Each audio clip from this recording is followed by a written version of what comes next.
we here? We all good? Can you hear me? Can you hear me? Testing. We are all good. 1, 2, 3.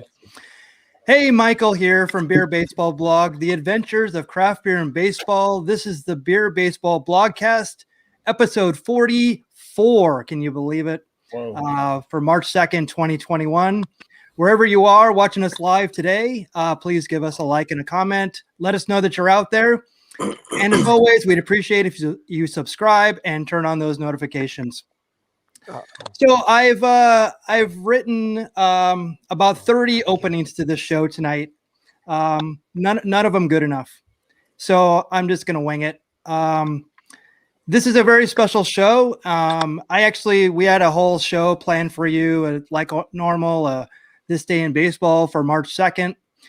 There was some cool stuff that happened on March 1st. And but we got some kind of tragic news that one of our friends of the show, John Magdaleno, passed away this weekend.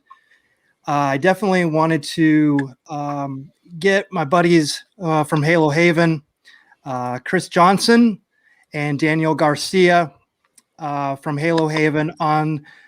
I got Kevin Lyon and Angelo Trinidad from the Beer Baseball Blogcast. This show is dedicated to him.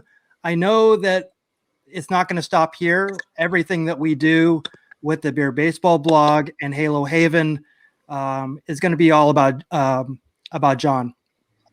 And I hate to come in on a somber note. But I truly want this to be a celebration of Johnny Mags. And I wanted to start out and say that Halo Haven is a big part of the Beer Baseball Blog success. When Kevin met Chris, like things started to pick up for us. We started. It really started to ignite what I truly wanted for this channel, and Halo Haven is a big part of what our future was going to be as well. And John was not even in the picture. I actually met him. I didn't even know him at first. It was 2 years ago. Went to spring training, and I'm going to show that to you here in a few. Meeting John, we're fast friends. So Daniel and Chris, can you tell me how you met John and how he came to be with Halo Haven? I'll start off just because you met him first. Yeah. Crazy story. I've shared this on social media the last few days. Took a while to kind of put down everything, but I actually went to high school with John. He was a grade older than me. Riverside Ramona, shout out Ram Pride. But we went to high school. We're kind of in like this same circles, but different circles, mutual friends, but never knew each other at all. You would think that we would have encountered each other through baseball stuff. And of all things, we met through Instagram. I got a Cricut crafting decal kind of cutting machine, if you're familiar with the Cricut. So that's my crafty side. So I started making pennants. I'm like, I'm going to make all these pennants that the Angels don't make, right? I'm going to make like a Bobby Grich pennant. So I made a Bobby Grich pennant. I forgot what it even said. Daniel, do you remember what the Grich pennant said? No, I don't. I remember him being on it. I don't remember like if he had like a saying or something. It said fear the stash. It said fear the stash. Bobby Grich. And so John hit me up on Instagram and he's like, I need that pennant. And I'm like, hey, cool. And I kind of heard his name because I know he was involved in another Angels fan site. So he came over, we're in the garage, show him the pennants. So we got on the bus and I think we were just instant friends right off the bat. And then he came over and he's like, I have a podcast. I want to interview you. And everything started from there. I know Daniel was interested in like the media side. Connected them two together. They started the All Angels podcast, and I guess the rest is history. So I'll let Daniel chime in on kind of. Yeah. So kind of like what he was saying, Chris was Johnny came over to Chris's place, and I don't know if you've seen photos on our social media, but that's why they gave him the nickname, the Curator. He just has a bunch of, stuff, Angel memorabilia, giveaways, whatever. So, Johnny did a kind of an interview about Chris, about his collection and stuff like that. And Johnny was like, yeah, that was really good. You should come on. And Chris kind of being a little more shy than myself, Chris was like, I don't know, but, I have a buddy, he likes, the talk radio and sports talk radio and all that stuff. And so he connected us that way. And then John said, okay, cool, let's do it. It's like the beginning of the year. I think it was in April. So the season already started. And he's just like, yeah, we'll come over and we'll talk about this and that. I'm like, okay, cool. So, I'm trying to not be nervous. I'm writing notes down so I don't sound like a complete dummy or anything like that. So, we do it. It was great. We did it at his house. I think we were actually outside on his patio. It was a really nice day. And I was like, man, that was really fun. And kind of like same thing like when we've been on here, it's like we talk about, like, yeah, that was, an hour and something long. Like, it was really that long. It doesn't seem that long. So I told him I enjoyed it. And anytime you need someone to come on, let me know. He's like, yeah, it's always better when there's two people. So then I think maybe a week or two later, he's like, hey, do you want to come on? I was like, yeah.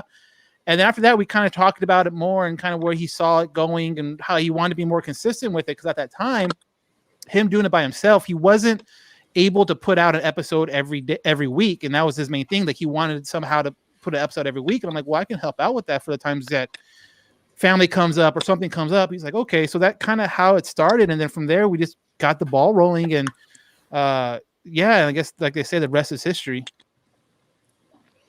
That's awesome. And Kevin and Angelo and I, we were involved in professional wrestling before this, but we had a love of baseball. And, I say it all the time that wrestling brought us together, but baseball, will keep us together until we're old men. But we were super excited because not only was Johnny a baseball fan, he was a big wrestling fan. Oh yeah. And had a podcast, and we were super stoked to potentially be on that podcast. And it again, as they say, life is what happens when you're making plans. And last year got wiped out. We were super optimistic about this year and what it held. And life gets in the way. But we definitely we want this to be a celebration and really, like, what separated John from the others when it came to baseball. I mean, I only have limited knowledge of him, but the experiences I had with him, was super impressed with how much baseball knowledge he had, how much sports knowledge that he had. And I feel like that's what I'm going to miss about knowing more about him. So can you expand on that? Yeah, I think I don't know. I think Angel fans, I don't want to say have a bad rap. They get what they kind of put into it. So Angel fans are basically, you have like two chapters. You have before 02 and after 02, or before 02 and then Mike Trout fans. And so John definitely was a before 02 fan. And he knew guys that I didn't even know who played for the Angels. Like I would just admit it to him. I'm like, I don't know who that is. And I felt like I'm like a 1%er, right? But he was to the next level. And so like we have another guy who's an ultimate collector, insane stuff that'll blow your mind, like his collection. And he's very hard to get in with because he's very he can be a little smug. You say yeah, he knows his stuff, and he just doesn't let like anybody into that area. And John had to prove himself, and then he automatically like went back and forth with this guy, and it was incredible. And he accepted him and he let us go into his house and see his collection. Crazy stuff. So pretty impressive. But going back to the wrestling stuff, so I'm not a wrestling fan at all, and I know you two were actually professional wrestlers. Talked to you, Michael, about at spring training a little bit about it, and told me about how Kevin was this wrestler and all the alter egos. And I told John about that, and he was like, "Oh my gosh, I know who." and I forgot the wrestling league you're in. I want to say it started with like something Gorilla something. It ended with Gorilla, Pro Wrestling Gorilla. Yeah, off the top of my head, yeah. I remember Mike and I had that conversation on some benches at spring training. But I was telling the story yesterday with Daniel. We went over to John's wife's, went over to their house. But I was on vacation up in Friday Harbor, which is off Seattle. It's an island. And we're at dinner with my wife's friend's mom. And there's a group of people. We're at a brewery of all places, going back to your show. And we're talking to this lady. This lady's older. She's attractive. And we just watched Glow. We just got done watching Glow. And all of a sudden she's like, I was on Glow. And we're like, what? Like, what the heck are you talking about? And she had like a presence about her, a little charisma. And she's like, yeah, I was in the WWF and things like that. And I'm like, oh my gosh. And I'm texting John. And I'm like, I'm sitting with this lady. She said her name's like Ivory. Wow. You know exactly who it is. Yeah. And she's in community theater with my wife's friend's mom on some island off the coast of Seattle. And I'm just like, oh, cool, blah, blah, blah. And he's like, are you serious? And then all of a sudden I'm like, oh my gosh, this lady's like almost like Pro Wrestling Hall of Famer. Yep. And she's all talking about like, oh yeah, I went to WrestleMania and I went back and started Googling her. But yeah, she signed a menu for John. So just little things like that. And I felt so ignorant, like I'm pretty like on the up and up when it comes to like, things. But he loved wrestling. I don't get it. But that's all right. Yeah, there's times I don't get it. People do. Yeah, look at that picture with that headband. It looks like he's kind of like on the wrestling circuit right there. Yeah, totally. Oh yeah, it's funny. Go ahead. I was gonna say I was if I had to guess, I'm going. I bet she was Tina Moretti. I think that that was that's her real name. Yeah. Yeah, and that's funny that it was her and it's Ivory. That's too funny. But yeah, there's an old thing of old saying about wrestling that for the people who don't believe, no explanation will do. But for the people who do believe, no explanation is needed. So that's the way it is with wrestling. But I mean, it's and actually, Angelo Trinidad was actually a ring announcer for Pro Wrestling Guerrilla, NWA, and stuff like that. So yeah, wow. So he's so we all have a wrestling connection, and man, it said like missed opportunities. It's definitely a lesson about how take advantage of the things in life when they happen. Like just don't hesitate, don't think about it because you never know. Life, I said, life gets in the way. I have all Angels fans on my shows every week. So I'm being overrun with Angels, but I've actually I have an appreciation of the Angels because they've kind of jumped me in. I enjoy going to Angels games. I'm going to take a lot of heat for this more than Dodger games. Even though the Dodger Stadium is closer, I love. It'll still take you the same. It'll still take you the same amount of time. yeah, that's very true. Actually, yeah. I actually go earlier in the day, and then I would actually work like down the street from like Noble and all those things. Yeah, but so you're right. It wouldn't take me very long to get there. Then I meet him at a brewery. We pregame, then we walk to the stadium. That's way easier than going to Dodger Stadium. Oh my gosh, totally. And you save about $20 in parking. You save about $100 in beer. So yeah. It's funny though too, because kind of going to the wrestling thing. If you guys ever watch like our videos from the podcast, we're obviously in Johnny's his quote unquote like man cave in the extra room he had, and our background is like all Angel stuff. But like literally, if we just flip the camera around 180 degrees, that whole other wall is all his wrestling memorabilia, his all that stuff. And it was just so funny how you walk into his room, you have one wall completely full of Angel stuff. You kind of turn a little bit, the next wall is completely full of Laker stuff. Then you keep on turning, and the next wall is full of wrestling stuff. He just has so many interests, and so well versed in all those interests. Like the other wall though had like a Joy Division / like Morrissey. Like his music, Wow. yeah. He's a big Moz fan. Man, He Yeah, said he just before video podcast he needed to. If he's doing the wrestling one, just turn the camera a certain way. Yeah, he could have done that, but he was so well versed in all that stuff to where, like, if you guys came up to him and talking about wrestling, he'd be in on it. Boom, boom, boom.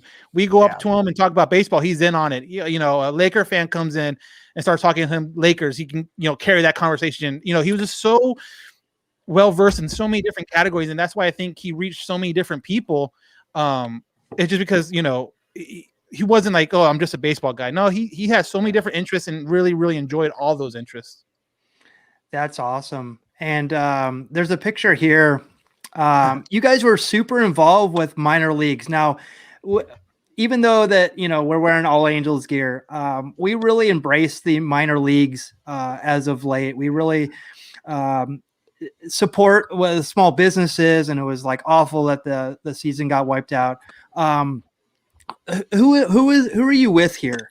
Is that guy named Aris, or is that no? That's actually Trent Rush. He is one of the Angel radio guys. He does like pregame or gotcha. I don't think he does pregame. He does postgame for the radio. Mm-hmm.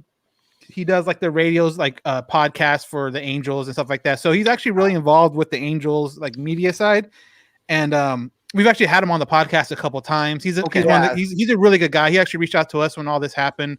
But yeah, he was an Angel media guy that reached out to us, and we reached out to him to talk. And then I believe at this game he was throwing out the first pitch, so that's why we was there. And then we, why not? We're there anyways in the dugout. Might as well take a photo. But you touched on Aris. Yeah, we're actually friends with him too. Had him on the podcast in the garage with Johnny too. But he was kind of like their promotions guy who moved on to the Tennessee Smokies. Right? Yeah. So he's their Smokies. PR guy / he has like another big title over there, but it was a good move for him, a promotion. Yeah. Cool dude though. Yeah, for sure. That's like AA. Yeah, Knoxville. But we were talking about like I talked to some guys for the Myrtle Beach Pelicans, and one of the things like the GM talked about was that the minor leagues is like it's all like really kind of closely related. Like they'll all jump to like other like minor leagues and stuff like that. Yeah. And so that's why I thought this was him, because that guy was super cool. He reached out to us and was totally into what we were doing. And but I guess my ultimate point is like you guys. It's really easy just to go, oh, Mike Trout, Pujols, like Ohtani, like, right. You guys really dug in deep when it comes to like minor leaguers and even the announcers. You guys have a great relationship with the announcers and stuff like that. And that's one thing that I love about it's almost like these unpolished gems, that are like waiting to happen. And to me, that's the fun of, like even in wrestling, like we were super excited about like when NXT would have all these like up and coming stars, these indie stars and stuff like that. So there's a lot of that too. So you guys, you obviously had a great relationship with the 66ers. Did you guys ever do anything else with any other minor league affiliations? No, we were just really with the 66ers because of the Angels affiliation. But again, like that all came from Johnny. It was kind of his idea to kind of reach out to them and see if we can interview someone there. And I think the very first interview we've ever did with anyone from the 66ers, I think Chris was there. There was Joe Hudson, their president and GM there. And I think Chris, you were there, right? When Johnny was talking to him. Mm-hmm. And ever since then, we've had a really good, like you said, a relationship with the 66ers. Steve Wendt, he is the radio voice, and he's also the PR guy. So it actually was Johnny's idea to like, hey, let's reach out and see if we can get credentials. And again, we're, whatever. What's the worst they can do? Say no. Right. So we reached out to him. He's like, yeah, sure, no problem.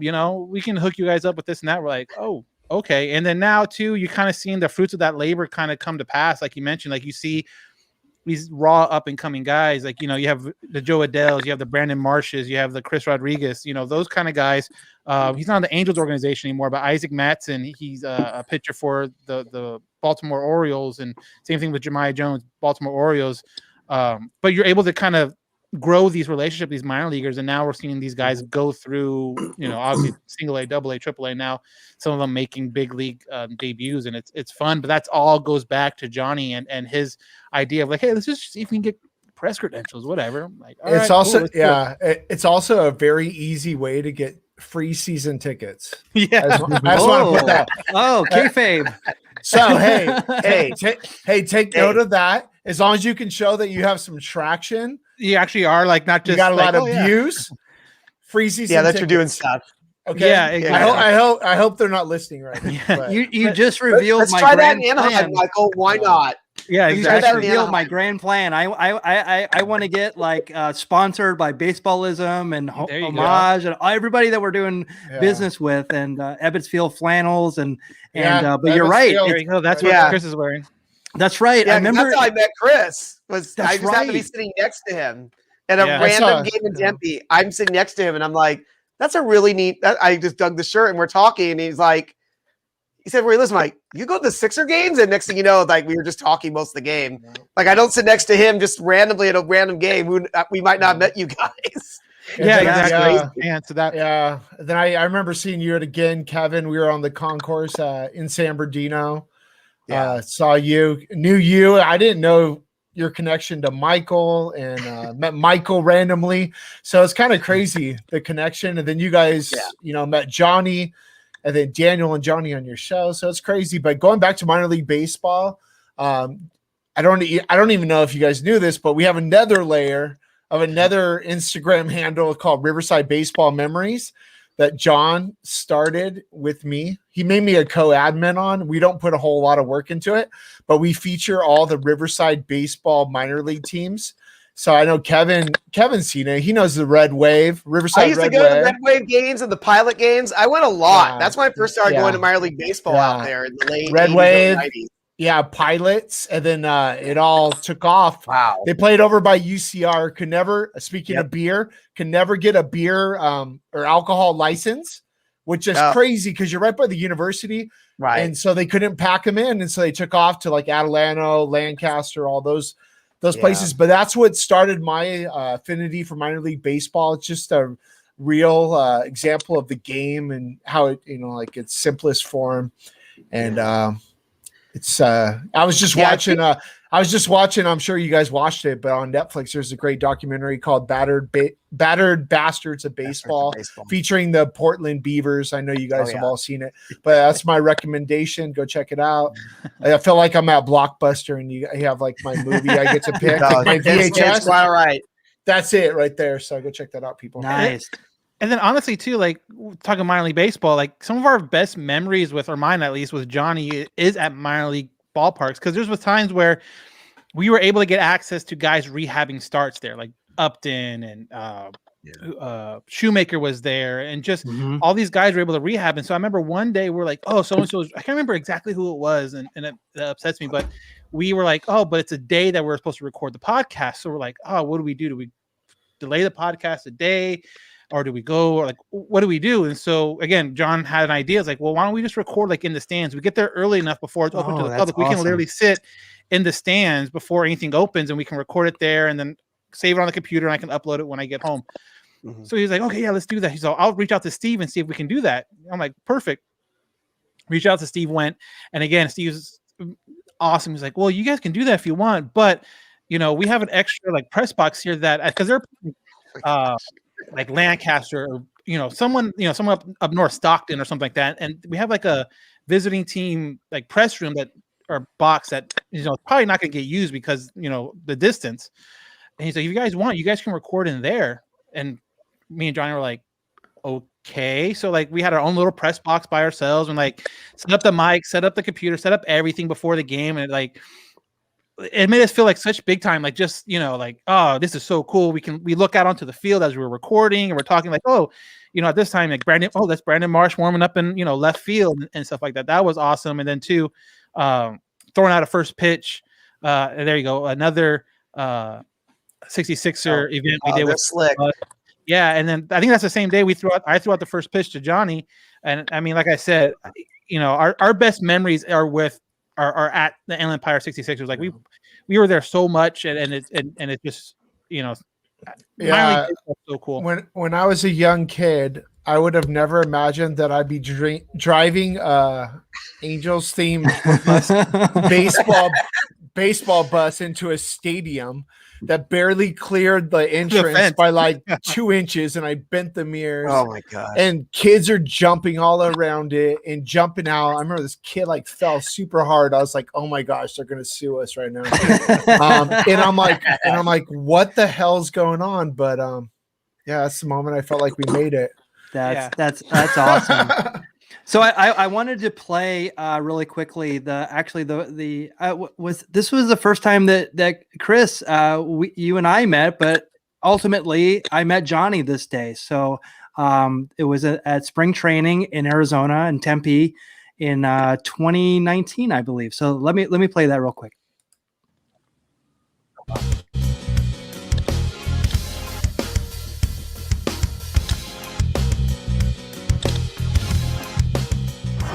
Hey, I'm here with Chris and Johnny from Halo Haven at the Angels Indians game in Tempe, Arizona. Guys, it's a pleasure to see you here. Tell me more about Halo Haven.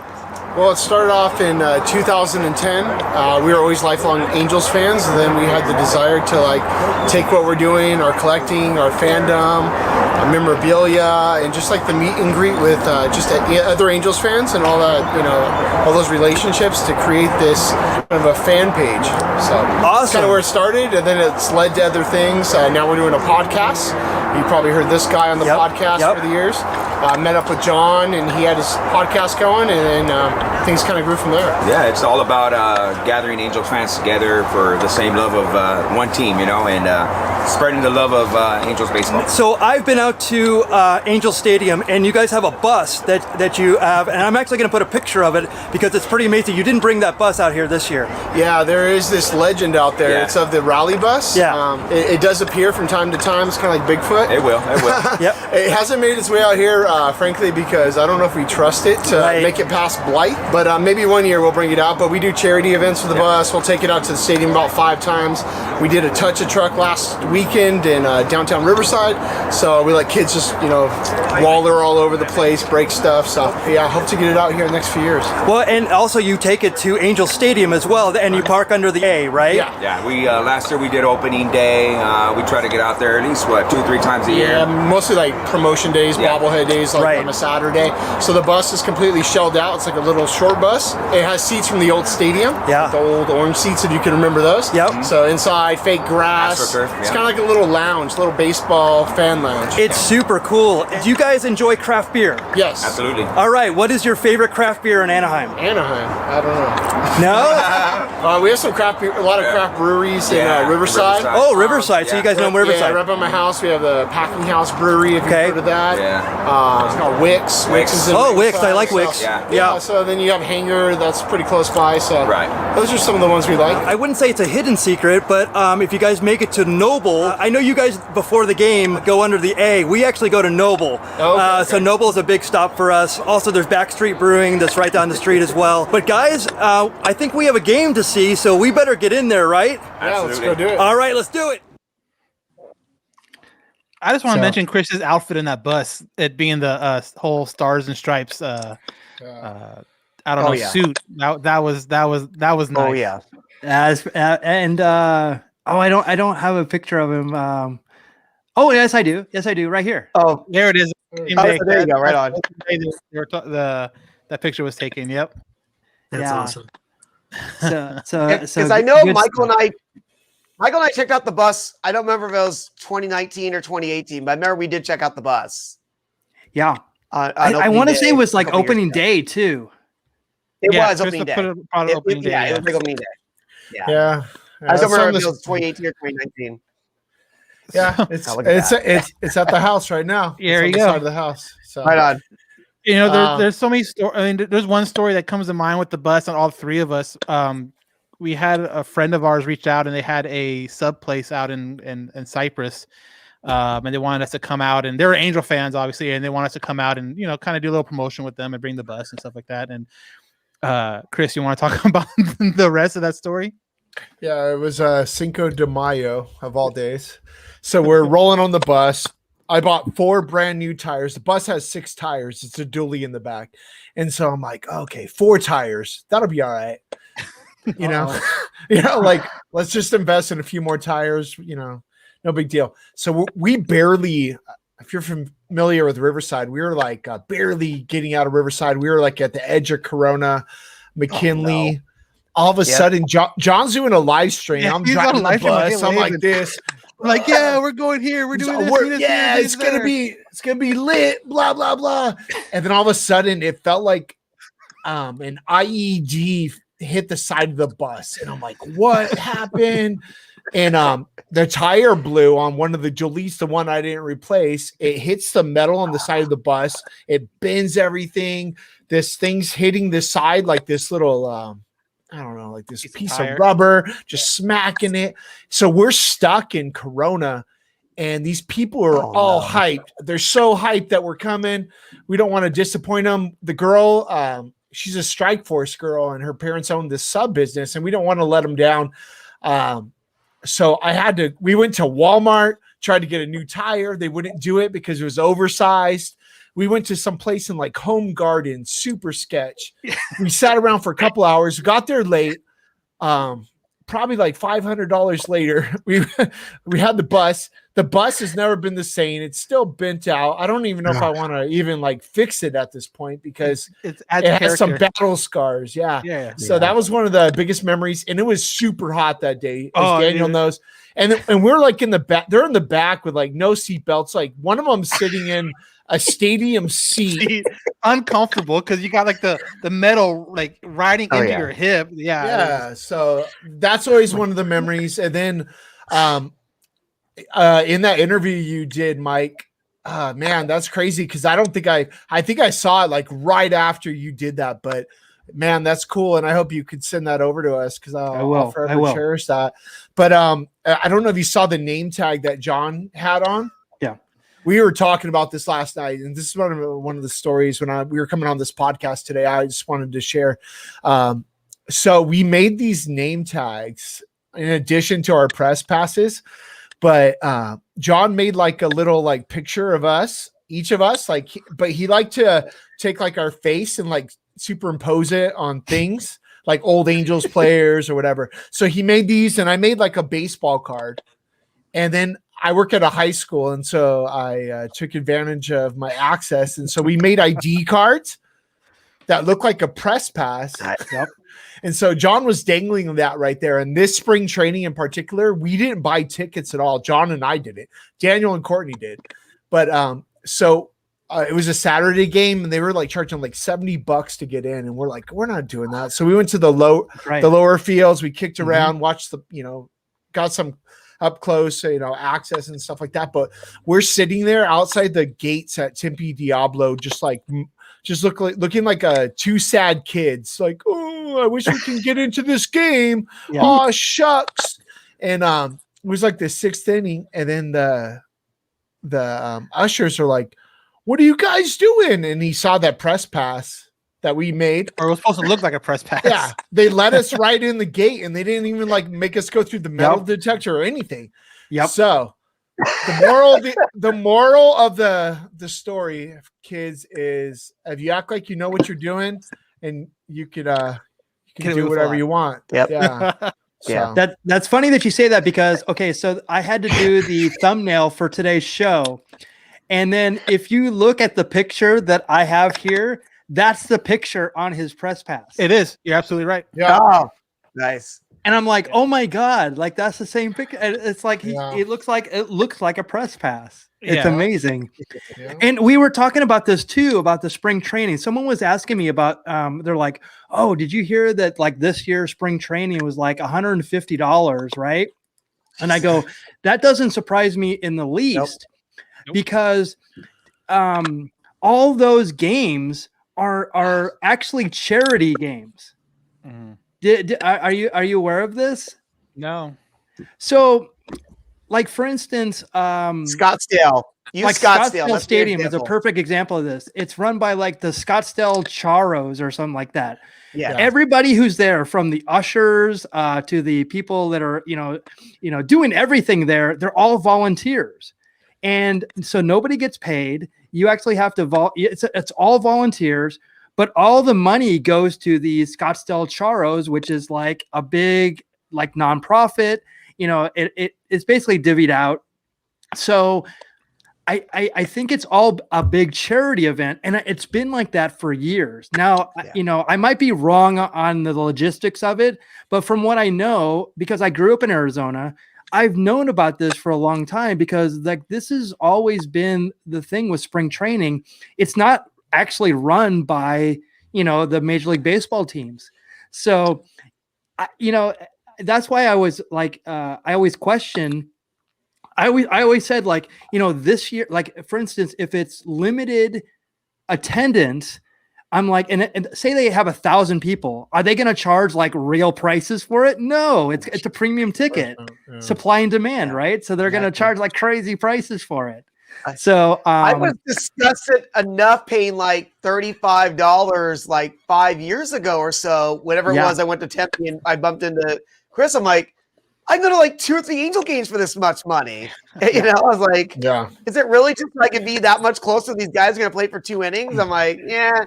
Right. And Diablo Stadium is it's super packed. Like, it's not like a big place where you can walk around. You're like, you're stuck there. It's especially in COVID now, I shudder to think, but, if I go back, I just want to just walk around the other fields now because I didn't really think about that option. I'd rather see the minor leaguer plays, see if what they're doing. Yeah, Sloan Park is really good for that. It's really nice. In Maryville, they have like a lot of the other fields and stuff like that. So yeah, Surprise. we could have all this discussion aside of this. I mean, we could go crazy, but I wanted to bring this up as well. So tell me about the Riverside smudge pots. Okay, it's all Chris, man. Chris and Johnny. All right.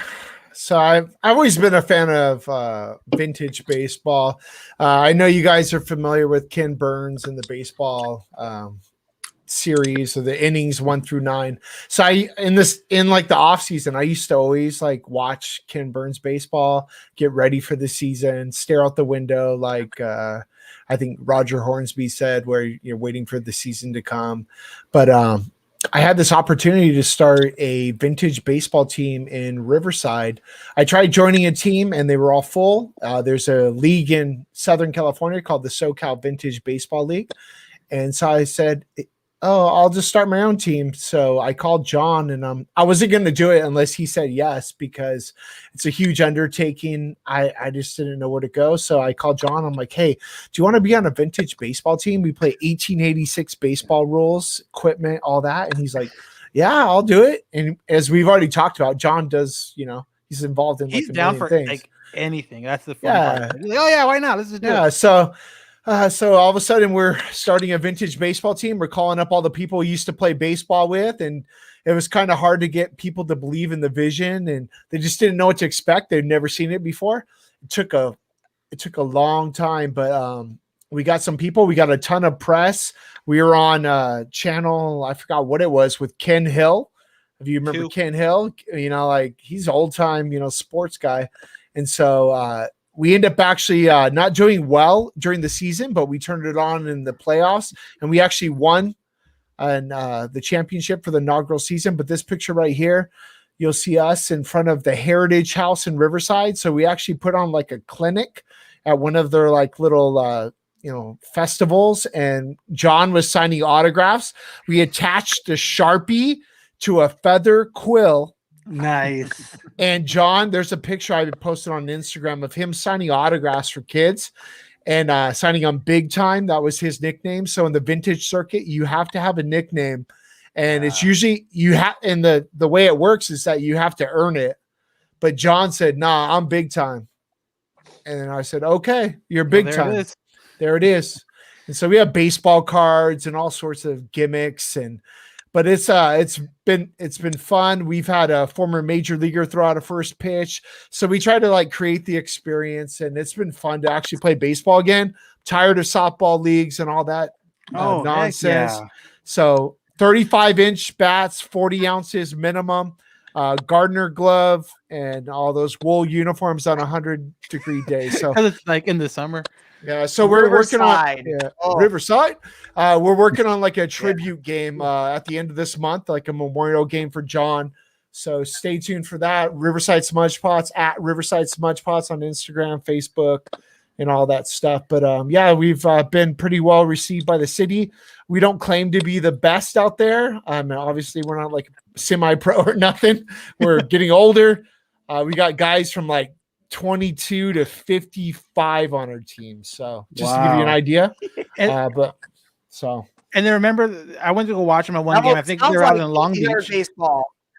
Yeah. We went to go watch them play out in Long Beach, and then their catcher wasn't there for whatever reason. And then Johnny and Chris had a split time behind the plate, and that was they showed their age on that one that way. And I was like, yeah, I'm glad I'm not out there. They're dude, you don't get to wear shin guards, and you didn't get to wear a helmet. It's just a chest plate. Yeah, right. Man, it was bad. And I remember, I mean, from what I've read and what I've heard, you used to not be able to wear a glove, and then people would wear kind of flesh-colored gloves. Yeah, Chris and is it would be right illegal there if you look at it. Yeah, Wow. so the reason why 1886 is the year is that's the first year that gloves were worn. Okay, so But, good. yeah, you're right. All right. Yeah, so that's Awesome. why. There's also like 60 Civil War ball. That's like underhand, and if a fan catches a ball, then you're out. So it's different. Our league's actually joined, and there's some leagues out in Arizona that play 1860s ball. So we're working on that, but before does that mean 5 balls? I mean, wasn't there a time when there was? Yeah, so in our league, it's to walk. It's 7 balls. 7. If you get hit by a pitch, it means absolutely nothing. It's a ball. You know, so like John got hit by a pitch and it like bounced off and hit his teeth, and he had to get like he had to get a veneer, and it was for nothing. Absolutely nothing, and he was so pissed off. I remember that, and that's just how it was, and so it sucks. But also a foul tip doesn't count as a strike. So some of these at bats are like 30 pitch at bats from someone who's like in their 40s trying to throw a ball. You know, Wow. so yeah. But we have teams at Long Beach. We got Long Beach, Redondo. We have Palmdale, Crestline, Riverside, Temecula. Paris, so they have teams all over the place. Lordsburg, which is out in Laverne. So, Oh wow, I've never even heard of that. Yeah, so a lot of heard of that. Yeah, a lot of baseball history. Is that even incorporated? Yeah, and one of our sponsors in downtown Riverside is actually like a beer tasting place called the Brickwood. So they have rotating taps, and they bring in all sorts of different beer. Kevin, you been there? No, I haven't. That's why I'm like, oh, that sounds like my kind of place. Yeah, you guys got to get down there once it reopens again. But they have crazy selection. It's insane. So, but yeah, John was a big part of the Riverside Smudge Pots. So, everybody I told about this was really fascinated by it, that it even existed. Yep. Yeah. So I definitely wanted to make mention of it, and I would definitely please let me know ahead of time. I definitely would like to be a part of that celebration. If you can let me know. Angelo, as our youngest member of the Beer Baseball blog,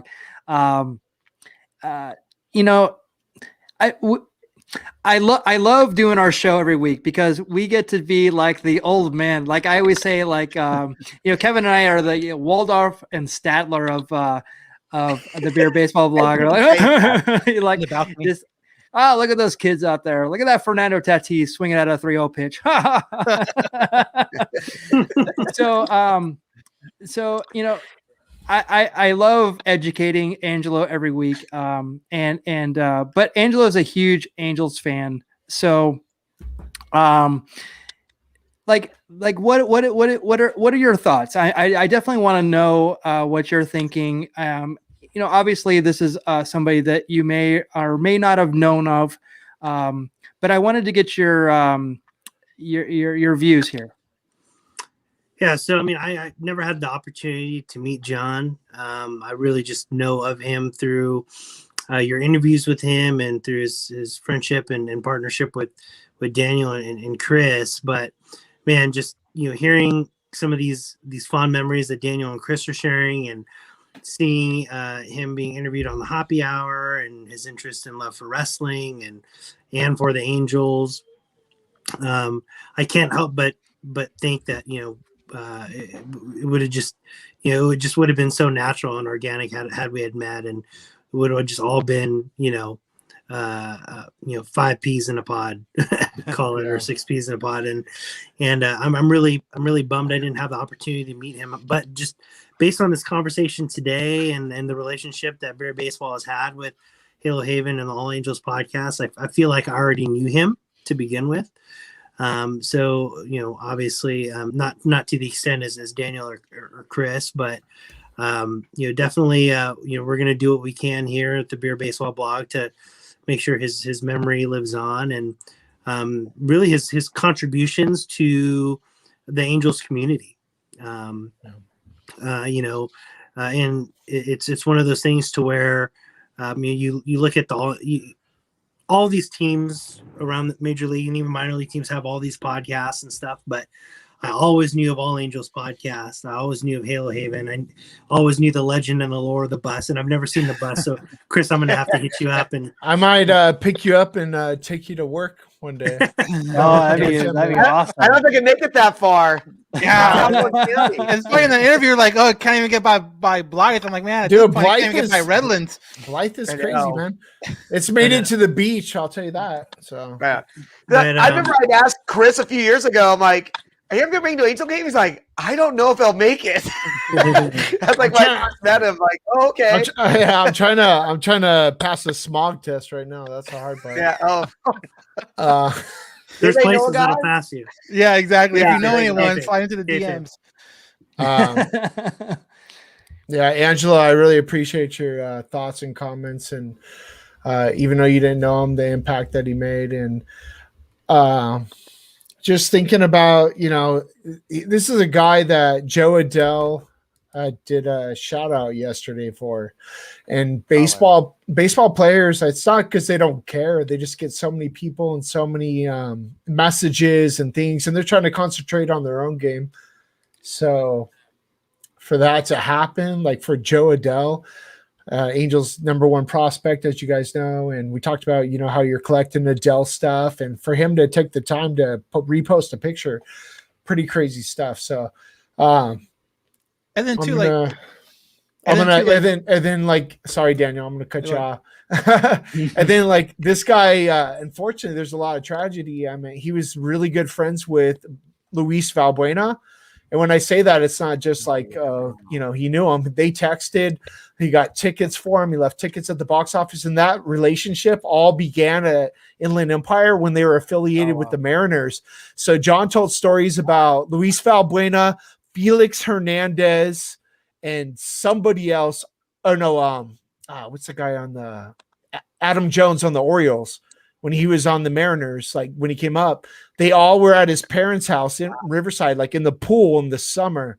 So stuff like that, just like crazy stories. And like he had Luis Valbuena. He drove Luis Valbuena's car to spring training from Anaheim, because he would leave it like in storage in Anaheim, and he had like all the stuff, and he's all, man, he's got so much stuff, he's got like hundreds of dollars in the thing, and and this and that, and I'm like send pics, bro, and it's just crazy that he trusted John with that, and just things like that kind of added to the legend of who he was. Now, were you guys at the Tyler Skaggs? The no hitter. Yeah. That Angelo was there as well. So, were you guys there for that? Yeah, we were there. Me and my wife got there early. She loves to get there early to beat the traffic on. So we were there actually already inside, and John and Chris came, closer to game time, and obviously we watched the opening. Tribute and all that stuff. Me and my wife did, and then once the game got started, we met up with Chris and John, and you know, Chris loves making, you know, buttons and stuff like that. And we were they made a handful of Tyler Skaggs ones. So, you know, we're walking around passing them out and stuff like that. And then we found ourselves just kind of sitting at, not even sitting, standing right and left field by the, like where the flags are and the rock pile. And it's just, you know, we're there. We met up with some friends. Some people came up to us, and we were kind of talking. And yeah, I think it was the 6th, 7th inning. We all three of us just kind of looked at each other and we're like, "Hey," and just kind of did the whole little like, "Hey." Yeah, I'm not gonna say it, but we're gonna be like, "Hey." Yeah, it was kind of like look over there, and we're like, "Oh my god, like this is actually happening." And you know, when it hit, when everything, you know, that final out went through, got thrown to first, you know, we all just went crazy. You know, we got emotional. My wife was crying, and it was like, honestly, it was so cool that we were able to meet up there and share that moment with, you know, all of us. And then we also had some couple friends there too. But, you know, I talk about the memories we've had at Inland Empire, but that's definitely a huge memory we'll have at the Angels, you know, Angel Stadium, probably the best memory we've had at Angel Stadium, being all together at the same time. Yeah. Yeah. I mean, that's awesome. You guys got to share that moment together, because it's one of those things to where it's, you know, it's such a serendipitous moment, particularly because of the circumstances around it, and kind of came full circle when you guys were able to raise the funds for the Tyler Skaggs Foundation, and were able to hand deliver that by the memorial mural, I guess. Yeah. So, but yeah, I mean, what an awesome moment! What an awesome moment you guys were able to share with John and add it to the list of, you know what I mean, of all these stories and moments. I mean, and that's the crazy part about hearing you guys talk about these stories and memories, is like there's moments like that of like, you know, where it's such a like a sweet emotional moment, and then there's moments of like hilarity and debauchery with the story with the bus and blowing the wheel to you know, finding a way to gimmick season passes. Yeah, exactly. You haven't even heard about the debauchery, but that sounds like the wrestling side of him. You know what I mean? Anything for like, oh, I got this gimmick, brother. If I use this, I can get it for free. That sounds like a wrestler. Yeah, looking back about the, you know, Tyler Skaggs Foundation, I think that was back in October, right, Daniel? Yeah, I think that. Yeah. So Daniel Daniel started the initiative. I don't know if you guys followed along, but for every strikeout the Angels had during the shortened season, good thing it was a shortened season. That's why I said it at the shortened season, because I was like, otherwise we're gonna go broke. Yeah, so I'd have been happy. We would have been happy either way to donate, but for every strikeout we donated $1. So we presented a big check to Carly and the Tyler Skaggs Foundation out there, right across from his high school. So it was a really sad moment, as you'd imagine, but it was very happy. But, you know, fast forward to what happened with John, we would have never known. But Carly has reached out to John's wife, Jessica, and just, you know, being in the same position and that bond. Yeah, so it's kind of a crazy thing that she sent her a gift package in the mail. So that's really cool. Sad, but very nice that the connection continued. So, and that came out from the podcast, right? Because one of the first podcasts I listened to of you guys after I found out about was like, oh, you had Tyler Skaggs on, and I think was it spring training of 2019, right? Yeah, it was 2019. Yeah, because 2019. Yeah. Because I couldn't believe it. Like 6 months later, everything happened. Obviously, he passed away. I was like, oh, it's terrible. So I remember you guys were talking to him about going to the Royal Rumble. I guess he went to the Royal Rumble in Arizona. No kidding. How random is this? It was him. After I found out Johnny was a wrestling fan. Like, oh, that's cool. It was him, Patrick Corbin, and I forgot another friend of his went to because it was at Arizona. It was in Arizona, right? Arizona. It was at wherever the Cardinals play. I don't know what the stadium's called. No, not the Cardinals. The Diamondbacks. Oh, was that Chase Field? Oh, was that Chase Field? Okay, yeah, you're right. Because Corbin was with the Diamondbacks. Right. So they went to that, and then when I found that out, I was like, "Hey, here's your in, Johnny." So I was like, "Here, ask him this question," or Nice. at the time too.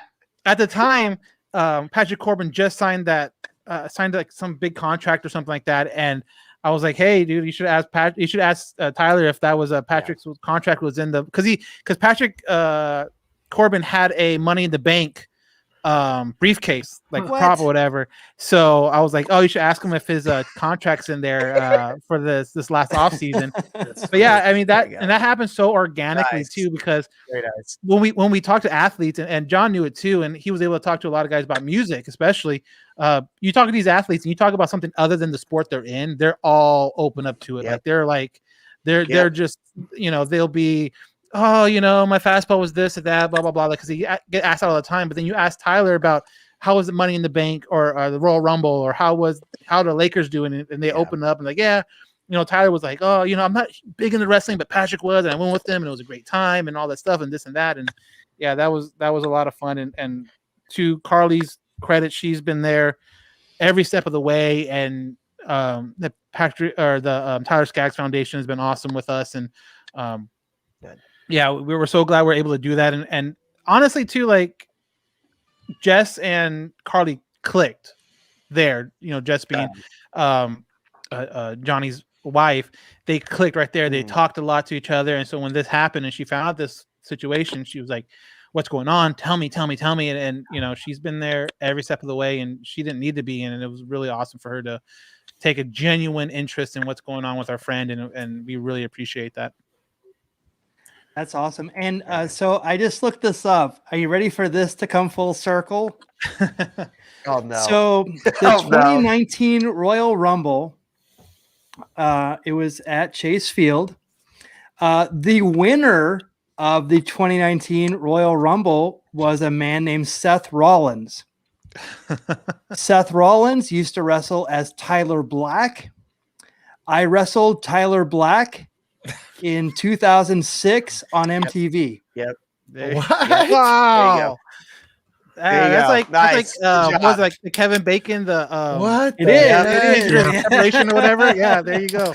It is the Kevin Bacon game. What? And I can laugh because back when I used to work on some TV shows, I don't think I can do it on top of my head, but I will able to tie myself into Kevin Bacon in like 6 steps. Yeah, I'm like, Nicely done. Now we all can. There you go. Jeez.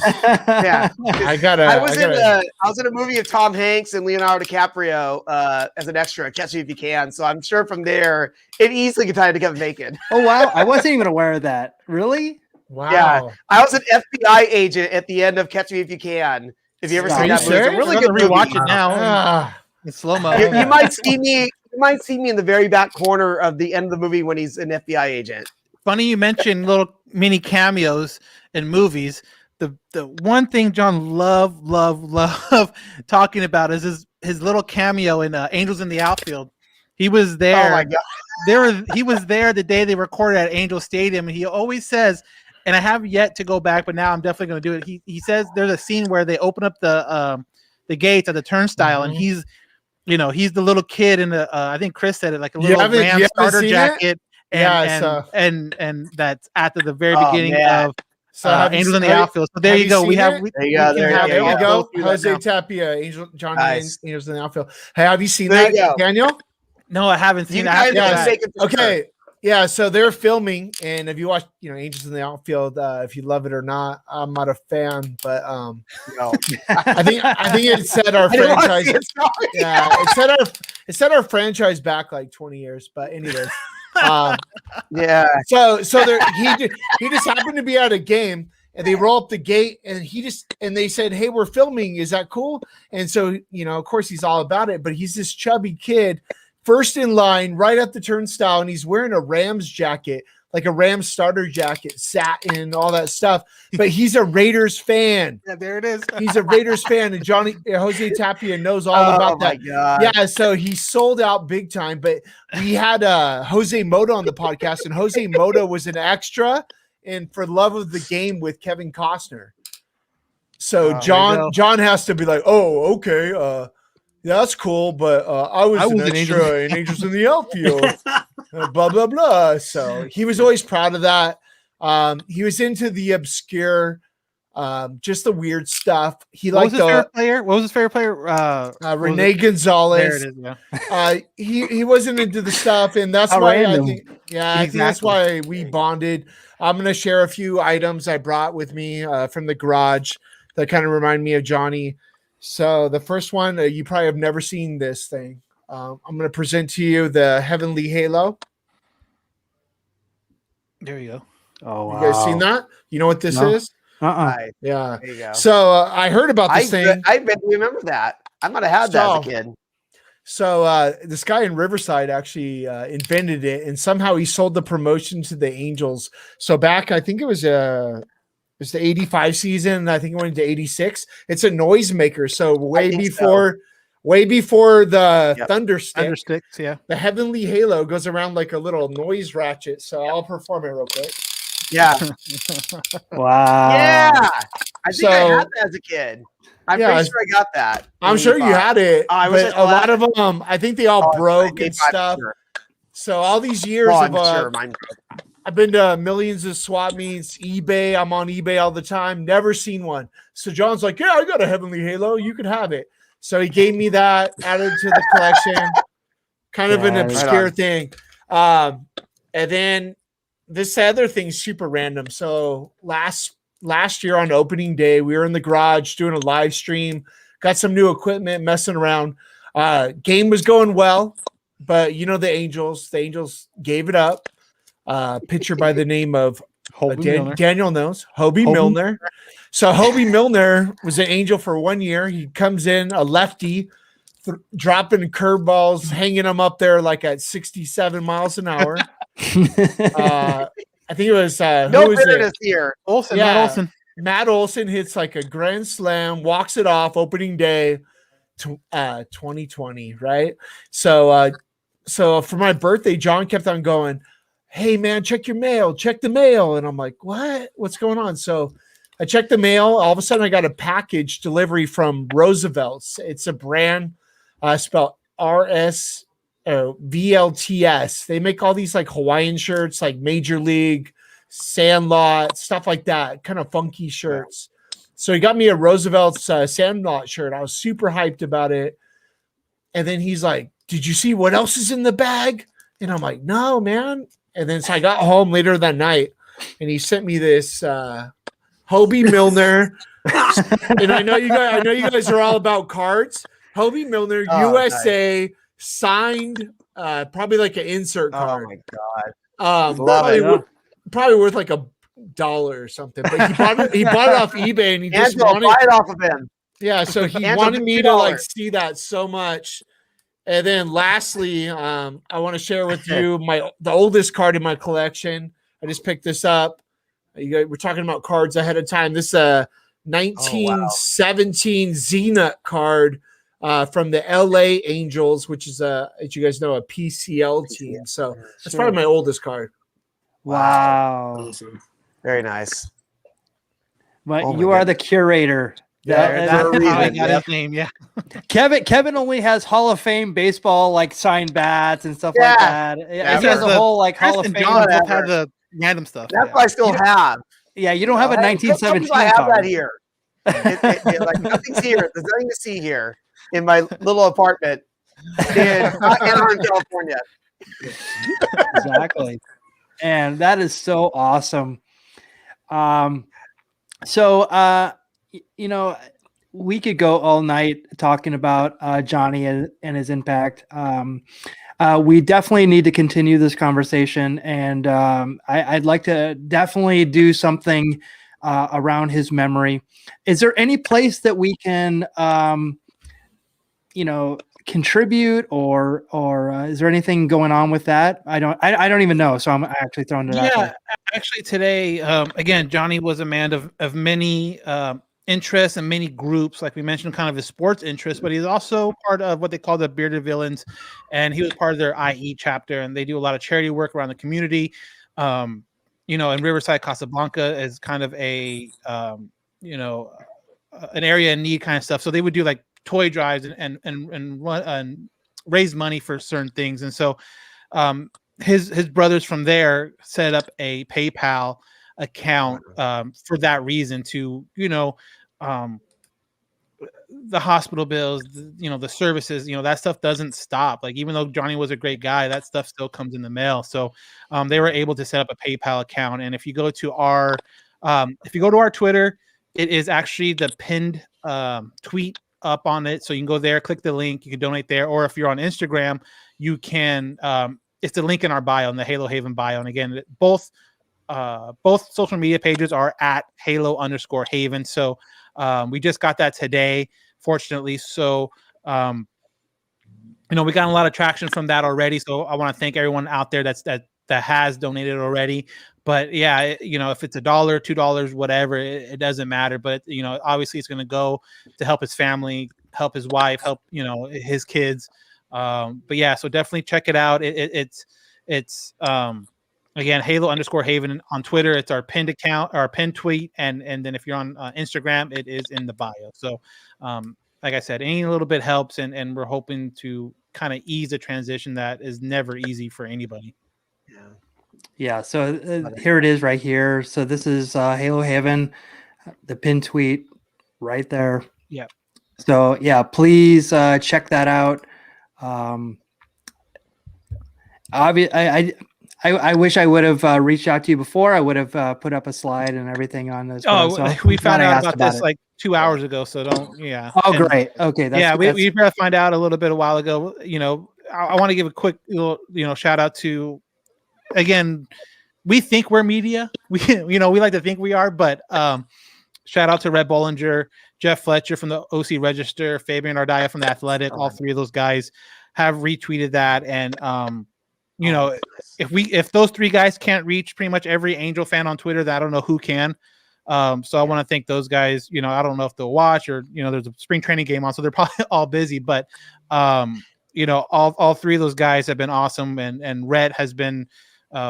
We kind of have a personal relationship with Red. He's been on the podcast like 3 or 4 times. We went to Top Golf last year in Arizona with him, and actually we did like an Angels preview with the 3 of us, me, Johnny, and Chris. And Red's like, yeah, come to my place in Scottsdale. And we're like, okay. We're like 3 dudes that you talk to like on the phone or whatever. And he's like, yeah, come on by. We're like, all right, cool.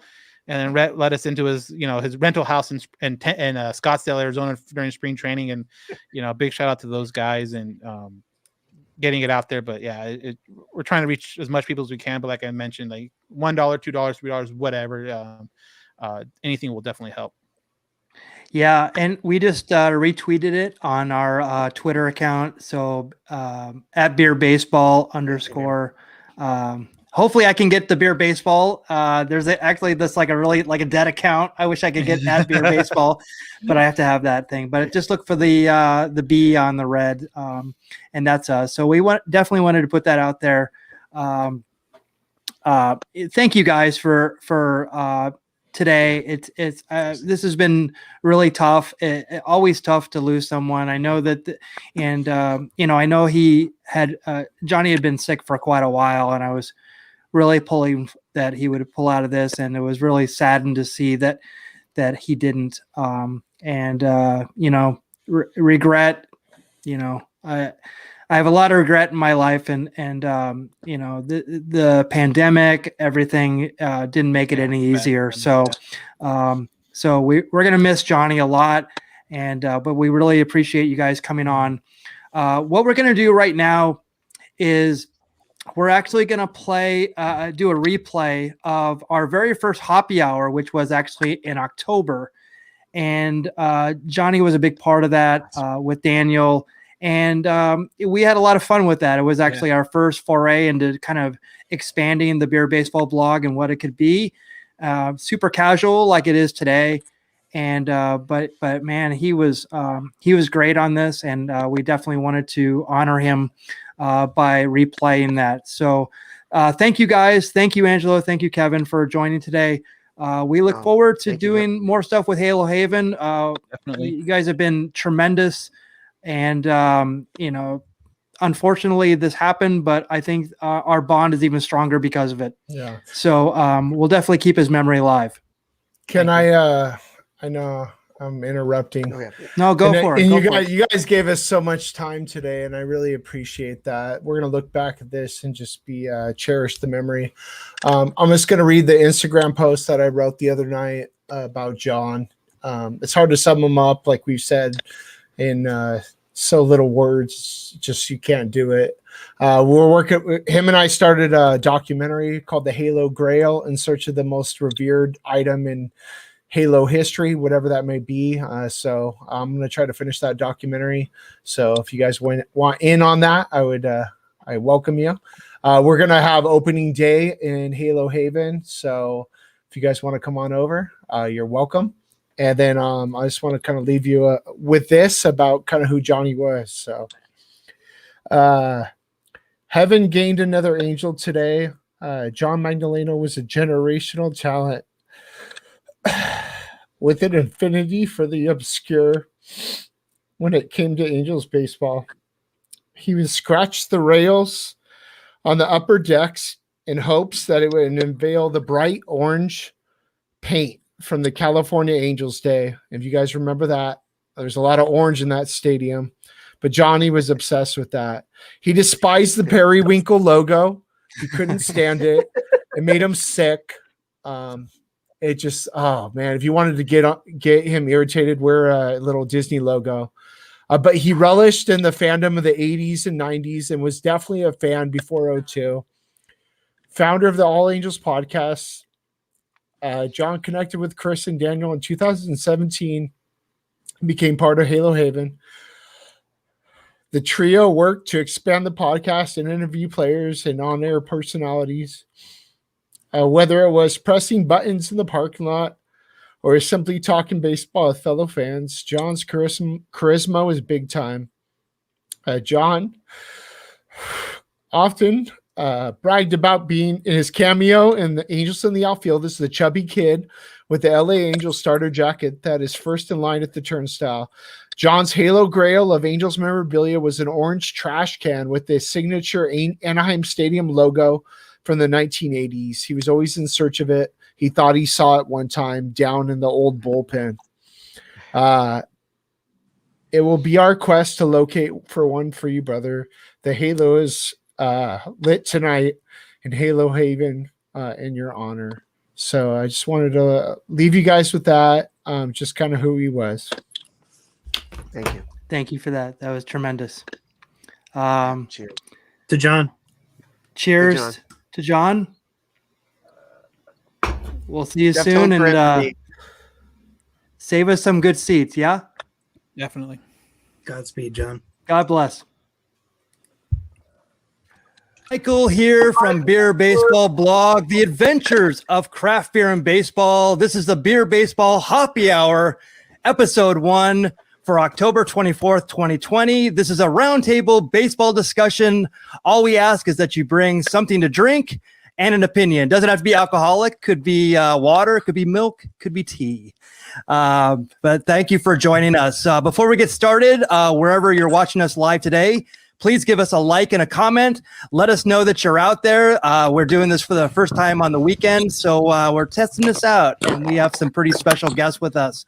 As always, we'd appreciate if you subscribe and turn on notifications. So let's go around the horn and meet the panel.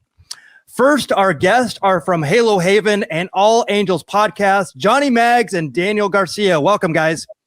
Thank you for having me back on, and I'm sure Johnny's first voyage. Yeah, thank you guys. Appreciate it. Oh, my pleasure. Thank you for being here and taking a beautiful California day and staying inside and talking baseball. And as always, I don't have our partner Angelo with us, but I do have my partner from the Beer Baseball Blog and the Beer Baseball Blogcast, Kevin Lyon. Welcome. Thank you for having me. It's great to be here, talk some baseball on a Saturday afternoon.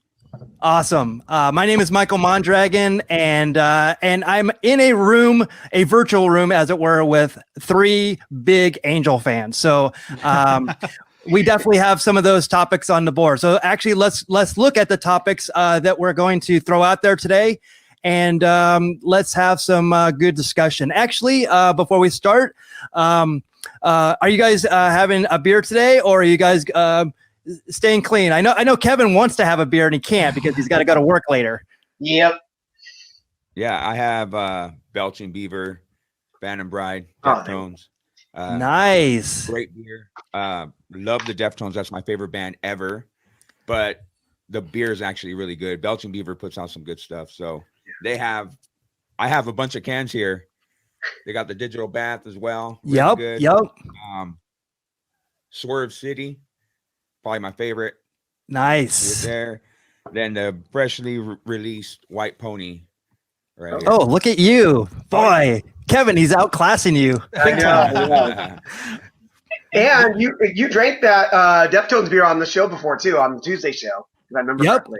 Yep, I've had. I love Belching Beaver. I've been down there once, and I really like them. They have a lot of great beers, and Deftones. How many times have you seen the Deftones? Oh God, I was supposed to go this March, but COVID. But I've seen Deftones maybe 12 times in my life. 13 Oh times. wow, that's cool. Yeah. I was supposed to see the Deftones open for Ozzy. This would have been in. It was before I moved to LA, so I would say like 96 or 97. Oh wow. Okay. And Ozzy got sick and canceled. So not only did I not see Ozzy, I did not see the Deftones. But are you ready for this? I went to my friend's house. So we worked at Zia Records in Phoenix, Arizona. So a big independent music store. And we went to this girl's house, and she was having a party afterwards that we were supposed to have after the Ozzy concert. Chino Moreno. We sat down and we watched Sepultura videos for the rest of the night. So there you go. There's my Deftones connection. I jammed out with Sepultura years ago. No kidding. At the showcase in Corona, yeah. I think we have another podcast in us, right? All the wrestling stuff we're talking off camera. Now we're getting music on camera. Now here we go. We have like a three podcast kind of thing going. Yeah. We're gonna go an hour about talking about beer or baseball. I know exactly. But somehow weirdly it'll be in there, right? Daniel, do you have anything actually Modern Times, the Fruitlands. Nice. Picked that up before the show. I mean, I'm not a huge like IPA kind of person. I think I talked about that last time I was on. So it's a sour. I tend to go more towards that type. I love sours. Yeah. So no, it's really good. It's actually my first time having it. So yeah, I really enjoy it. It's actually really good. And if there's a Trader Joe's by you, there's a Mai Tai version of that beer that you can get too. That's the only place I've seen. I'm sure you might be able to find it other places. But I think I've had the Mai Tai version on the show before, and that was good too. Yeah, I think the Trader Joe's is off of, well, if you're from Riverside, off of Central. Yeah. Okay, I know exactly. Yeah. We were talking. Daniel and I were talking in the background before the show, and I actually sent him to the Modern Times website, and they have actually a whole hazy IPA series. So it's like from different months they'll have different things. So it has a kind of a really cool can. Yeah, I was talking to Michael. I was texting him before. I think it was yesterday. He's like, I had this one hazy IPA from Modern Times, and like I said, I'm not an IPA person, but a buddy of mine had it, so I tried it. I was like, oh, this is really good, and not really thinking anything about it. I tried to buy it again, months later, and then I was like, man, this tastes so different. But now, seasonal. But now realizing that's probably seasonal. That's why. Mm-hmm. So I'm still kind of new to the whole craft brew and the seasonal releases and all that stuff. Yeah, and I get the game mixed up because it is a similar logo for the majority of their cans, with the color and the lighting on it. You just got to make sure you see what the top says and read the description. Yeah, and they do collaborations too, so that kind of throws you off a little bit too sometimes, because you'll see another logo on there, so it's a little bit confusing. But it's like us, I mean, it's great to like find out like the different collaboration, because you had one from Coronado on the blogcast last Tuesday, and it was Coronado Brewing and another brewery. So we always, if you like, for instance, if I like Coronado Brewing, I would actually try this other one because they did a collab with them. So it actually opens you up to other breweries. Brewing. Yeah, so the one I have today is the Tangerine Express Hazy IPA from Stone, and as you can see, they have all their packaging upside down. Yeah, it's a very interesting. Yeah, it's very simple, but very effective marketing that they've done. And the regular IPA was great, but the hazy, oh my gosh, so good. So I'm not quite sure of how to explain a hazy. Maybe it's a little bit sweeter. But definitely, if you like IPAs, you'll love the hazy IPAs and the juicy IPAs that are out there. Yeah. And for that, the upside down thing, you'll notice it'll say on there, no stone is left unturned. That's the explanation for why the upside down logoing. They've been doing that. Super awesome. And again, the difference between craft beers and macro beers, we're not down on macro beers, but we tend to support like minor leagues, like we support the minor league teams. The major league teams are going to be okay. The Budweisers, the Miller Lights, the Coors out there, they're going to be just fine. So, these littler breweries are actually, they were first home brewers and they started, and we're supporting their journey. Like one of the big ones that's out there now is Golden Road, and we supported that. They were in the San Fernando, like over by the LA Zoo, when they were an independent, and now they're a major. So that's how that kind of works. So supporting the little guys, and you can find some really good stuff, and they're always really supportive of us and beer and baseball. So it's all good.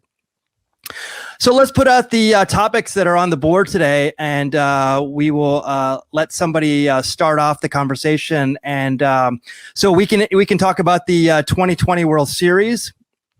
Daniel threw out this one. Trevor Bauer has been very prominent in social media, and a lot of his outspokenness recently in baseball, and I'm really enjoying that. Actually, that's very rare for baseball to be somebody that opinionated. Attending games in 2021, what does that look like? And are you going to get a ticket to opening day if it happens? That's something we can discuss. Daniel also brought this one, which was, what exactly makes a rivalry? Is it location? Is it, amount of games played and different things? Kevin and I, this is one of our passions. We love talking about minor league baseball. I just read something this morning that was in an email actually that kind of gave a little insight to the future of this. So if we want to talk about this, obviously we can talk about the Angels off season, what that entails, who's going to be the GM coming up, or, some speculation about that. We could talk about baseball cards, the surge of popularity and value in baseball cards. So we can talk about that. An interesting thing we can do is show and tell. Reach somewhere around you and pick up an item, and we can talk about that. The greatest games that you ever attended or watched, or we can talk about that. And we have potpourri, which is anybody can choose anything, or I have a very interesting trivia quiz here from the LA Times, which is very difficult. And so if we want to play that game. So these are the topics on the board. And so let's go with what I have on top. Daniel, do you want to pick a topic to talk about? Yeah, so let's go to, and this is something we've talked about, but I'm interested about your guys' point of view on what makes a rivalry. Awesome. I think that's a great topic. So go ahead, start the discussion. So Johnny and I were kind of talking about this on the podcast, and before, even right now, we're Angel fans. Dodgers are in the World Series. A lot of people I know, whether it's family or friends, have come up and be like, "Oh, so you have to be rooting for the Rays." And I'm like, I mean, I am, but it's more so because of the small market, the way they build a team, more so than going against the Dodgers. And they kind of give me that look like, really? And I was like, yeah, my whole thing is that Dodgers and the Angels are kind of more like PR rivals, I guess you would say, because they're fighting over the same kind of fan base. But as far as rivalries, and something that makes rivalries great, whether it goes into college football or even the collegiates have rivalries because they play each other every single year. Big stakes are usually attached to them. When the Angels play the Dodgers, normally it's 4 games out of the year, 5 games out of the year, and most of the time it's in the middle of the season, so they're not necessarily huge stakes connected to it. I think what the fans make the rivalry what it is, and you hear players talk about the energy they get from that game, but I think it's more so the energy that the fans build up for that game. So if that energy is the same way when it's the Angels and the A's, they're going to feel the same way. It's not necessarily the Dodgers that pull it out of them. So I'm more of a guy that, who's been the rivalry is more of guys they've played consistently or teams they played consistently over a handful of years in the playoffs. So, you're talking about your Bostons, your New Yorks, your, even the Twins for a little while. They seem to always kind of match up with them for a bit. So that's kind of my point of view on rivalries. Like I'm more interested in a rivalry against the A's than I am really against the Dodgers. Interesting. Yeah, I agree. I mean, I hate the Red Sox, and that's because they used to beat us in the playoffs every year. Yeah. And that's my first memory of my mom crying in 1986. And I hate the Red Sox.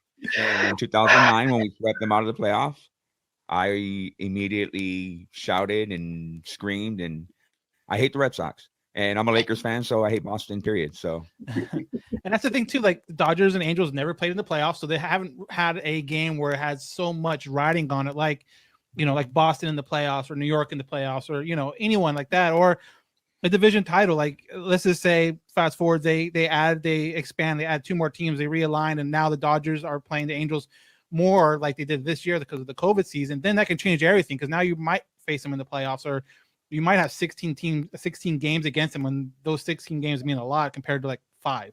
So as of right now, I just think it has to do more with who they play more often, and then when they do play, how much is behind that game, like how much the stakes matter in the game. Yeah, it's definitely history because you look like Yankees, Dodgers. They play each other in the World Series so many times for decades and decades. That's built up. Like right, Dodger fans are going to be way more invested in Giants. The Dodgers.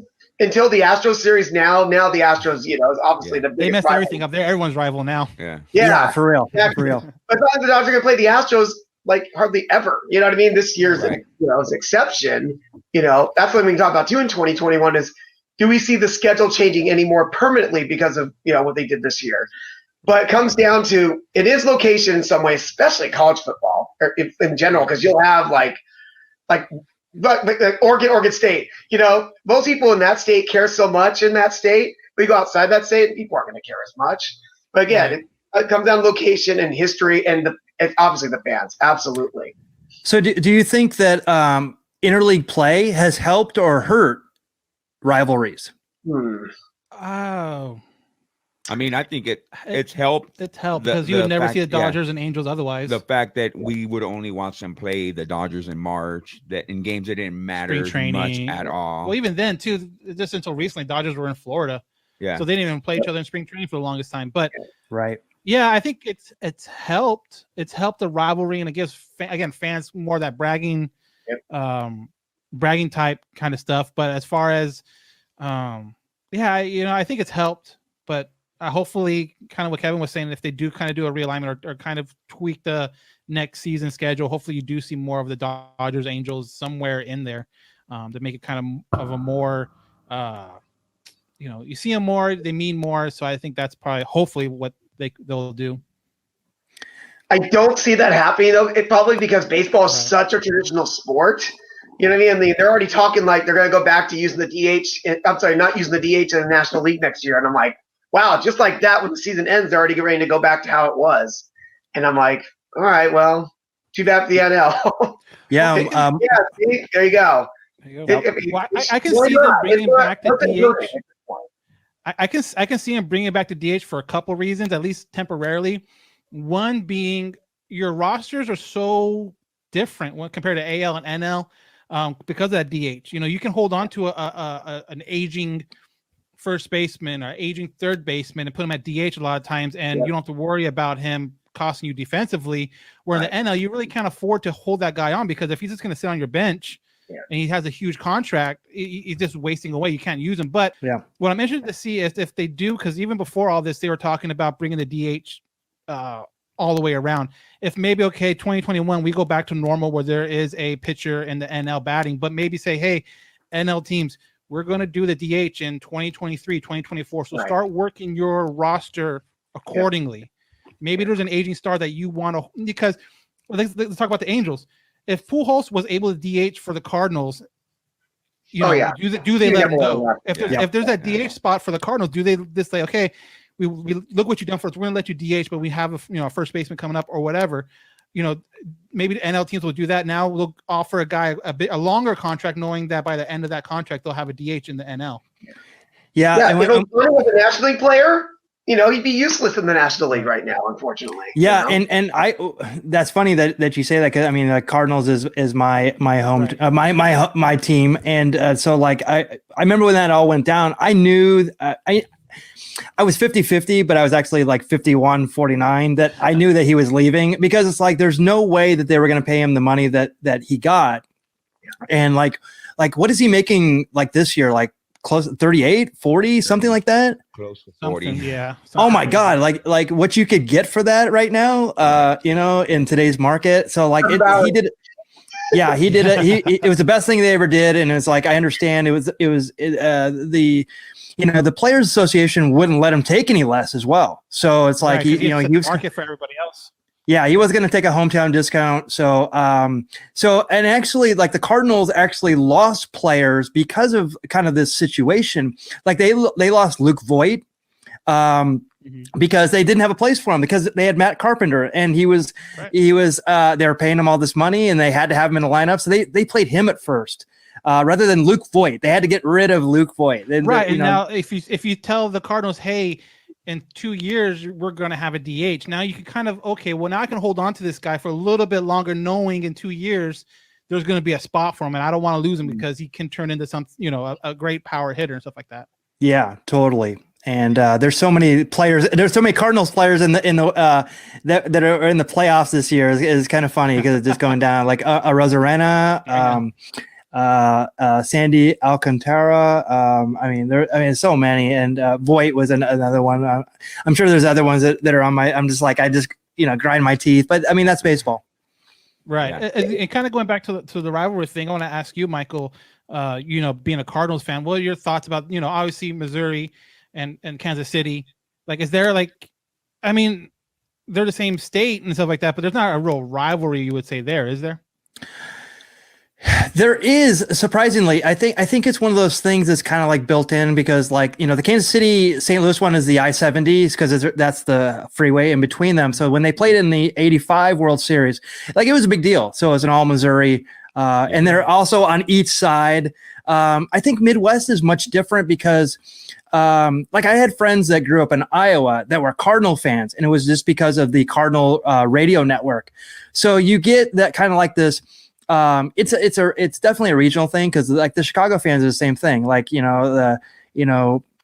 think region definitely has a lot to play in it, because even in Chicago, the North Side or South Side, so and I was surprised how much more kind of vitriol that there was for the Cardinal fans. I think it's also the success. They saw him as, more successful than the Cubs, but I went just recently to Wrigley Field, and the Cubs fans are pretty arrogant about their success recently. So Kevin, you were there too. Yeah, and I'm guessing too, Cubs fans probably think the Cardinals are a bigger rival than the White Sox. You know what I mean? Because they're division rivals, and they had to be jealous of those Cardinals teams in the 80s. I mean, come on. What? Cardinals made a couple worlds, get the World Series a couple times, and the Cubs made it to the playoffs in '84. I think that was it for a long time there. As you say, the Cubs and being arrogant, you win one World Series in 100 years, and now it's I don't know, you have to win it every year. I was like, it's kind of I don't know. And they came up pretty quickly, because I remember going to Wrigley Field in 2007, and that ballpark was as bare bones as you could get it. It was you walked around, and they didn't even have a big scoreboard. They just had an organ in between innings. Now I went there. I mean, the whole thing, it looks super modern, and it's state of the art. Even they took the bullpens off the sides and put them underneath, and so they're it's super. It's almost like the Yankees, where it's all temperature controlled and everything. So it's come a long way. So let's go to another subject here. So let's have Kevin. What would you like to talk about? Let me see the board. All right, let's see here. How about we do? Let's do show and tell. Show and tell. Awesome. Because I have something. I actually want to donate to the Halo Haven guys, if I can find it here. I'm switching it up on you, Michael. Okay. So one thing that we like to collect was when I used to go to all the card shows and stuff like this, and sometimes they make these commemorative envelopes. And this is the first part. The second part is what I have for Chris. They make stuff like this. It's like this is like Bob Boone when he set the record for like most games caught, and we got signed by him, which I was like, okay, that's a really random record though, but that's something to keep track of. But then I found next to that, and my mom actually wrote this game here. I have a ticket stub to Friday, July 15th, 1988. And this is Bob Boone's 2000 game as a catcher, and I have it signed, so I want to send that to okay, cool. the Halo Haven guys. I thought they'd like that. So Oh, that's really nice. That's really cool. they're really it's just so random. Like, why do we have these tickets and signed? And this tells you how old this ticket is. See Ticketron. I got one just like that over here to my left. Yeah, Awesome. Chris and Johnny have a bunch of older stuff like that just kind of. Yeah. It's funny. Johnny's doing a little work to his house, and he's telling me all the stuff he's like pulling out. That he's like, "Oh yeah, I forgot I had this," or "I didn't know I had that" kind of stuff. Yeah. I'm finding things that. Wow. Yeah, I mean, I've always been a collector. Chris and I we did during the real big COVID shutdown, we were doing the Angels Memorabilia Challenge on Halo Haven and on my personal Instagram. And I got a lot. It was easy for me to just come in here and pick something. But right now you're putting me on the spot. So I got to. I know. See, we're both in Johnny's house. So I don't have anything of mine in here, but I can find. All right, you go first then. I guess I know I'm putting you guys on the spot here, but I wanted to get that in there because I knew I had to find where that was, and I didn't know where any of my stuff was because I used Michael had a box of my best stuff, so I finally got back to him because he was near the fire, so he's like, "You better get your stuff." Yeah. I'm like, "Oh, I got my treasure trove behind me." Yeah. So this is the amazing Los Angeles Angels coloring book from 1962, I believe. Oh my goodness. That's awesome. It was made for, I believe it was made for kids, and they have caricatures here that you're supposed to color, and they have like a little backstory to each player. So you have a bunch of LA Angels on here. You have like LB Pearson, Bo Belinsky, Dean Chance, Jim Fregosi, but yeah, it's from 1962, and I don't know if they sold it at the stadium or what, but it only cost 60 cents. Wow. Thank you. I'm glad I asked just to see that book. Yeah, That's cool. And with me, like, go ahead. no, Oh, he's muted. Okay.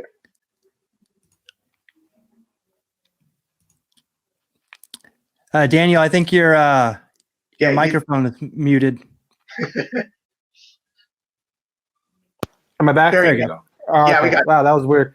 So anyway, so I was saying I'm more of a new school, I guess, collector with stuff, bobbleheads and stuff like that. But one of the things that I've come to try to get signatures and it kind of works into the minor league stuff. Some of the minor leaguers are working up through the system. So this is one of Johnny's, but this kind of leads into what my thing is. I don't have it here, but this is a signed autograph photo of Brandon Marsh, Nice. the Angels. I don't know if he's considered number 1 or number 2 prospect now with the Joe graduation. But the thing I have at my house that I really enjoy was we saw him 2 spring trainings ago. So that would have been 2019 spring training. Got to know him, got to talk to him a lot over there, and actually ended up seeing his game used spring training jersey at Angel Stadium where they have that Are the Game section. I'm pretty sure you guys are probably familiar with it. Mm-hmm. So I ended up buying that, and then last year's Arizona Fall League, going down there, making a trip with my brother, a day trip, going down there, getting it signed by him and all that stuff too. So that's like probably my first real jersey signature I've got of his game used 2019 spring training jersey. It was the one that he wore when the Angels came back to town and they played the Dodgers for those 2 freeway series preseason games or whatever. So I got that. It's authenticated, all signed. I probably gonna get a couple more photos signed by him and throw it up in a frame and stuff like that. So it's cool. Again, minor leaguers are really cool to go and talk to and kind of get to know better. And hope that they make it big. And when they do, it's pretty cool to see them kind of grow through the system and make it where now you're watching them on TV, and it's kind of crazy to see guys like Joe, Adele, and Jemai Jones and guys like that we've actually seen at Inland Empire, 2-3 years ago, now make their debut with the Angels this last year. Yeah, it's super cool, and collecting baseball cards, and they actually have like the I think the Bowman sets have like all the prospects that come out. So like there's guys like there's a guy named Victor Mesa, which I'm sure that. Yeah, and then there's also Victor Mesa Jr., which it's oh, look at that, he got the card right. Bowman, Jemai Jones. Yeah, exactly. So you actually are starting to know about these guys even before everything. I mean, then when Kevin and I would go to like the Arizona Fall League, we'd see all these guys, and it's like, oh my, like we saw Acuna, and then Pete Alonso was there. I went last year, and is it Christian Pache, the guy for the the Braves center fielder? Yeah, but I mean, they were calling him Christian Pash. It's like they're mispronouncing his name and everything. So, it was Ronald Acuna, but and then now it's Ronald Acuna Jr. It's like they finally get their name. When after they get to the big leagues and stuff like that. So. Mike Stanton is now Giancarlo Stanton. Giancarlo Stanton, right? Exactly. For a while. David Arias, David Ortiz to you. Yeah, there's a lot of those types of things. Right. Yeah. So what I have to share is actually something pretty cool. I'm going to actually leave this one right here. Let me see if I can find the other ones. I actually have, because I got back into card collecting. Hall of Fame baseball cards is I have an association with them. If you go to hofbc.com, they do like breaks. So basically, you basically buy into it, and they'll actually break it for you on camera. Right. Eric Newton is actually a part of Dodger Films. They actually have like a softball series that he's a part of, and some other stuff. It's very popular. Dodger Films has like 1 million subscribers on YouTube, so hopefully can do a collaboration. I've been trying to work that for a long time. But the thing I'm bringing to the board, Angels related, is a Vladimir Guerrero Sr. Ooh. This is a 1/1. It is actually let's see if I can. Yeah, so it's got part of his jersey in there, and it says what is it? 20 multi-home run games. So right, wow. So that's pretty impressive, and 1/1. So like this is the only card that exists of this. So super cool. I have like a couple. Like I love this. This is called Topps Luminaries, and this one. The Guerrero is actually from 2019. This one was from 2018 Topps. This is a Mariano Rivera 1/1. So yeah, this was actually before he was a Hall of Famer. So that was pretty cool. And I have a Chris Bryant one. Actually, let me see if I can find that real quick. And I actually, the cool thing is I actually have a couple of these. Junior. You have a junior, yeah. So I have father and son. They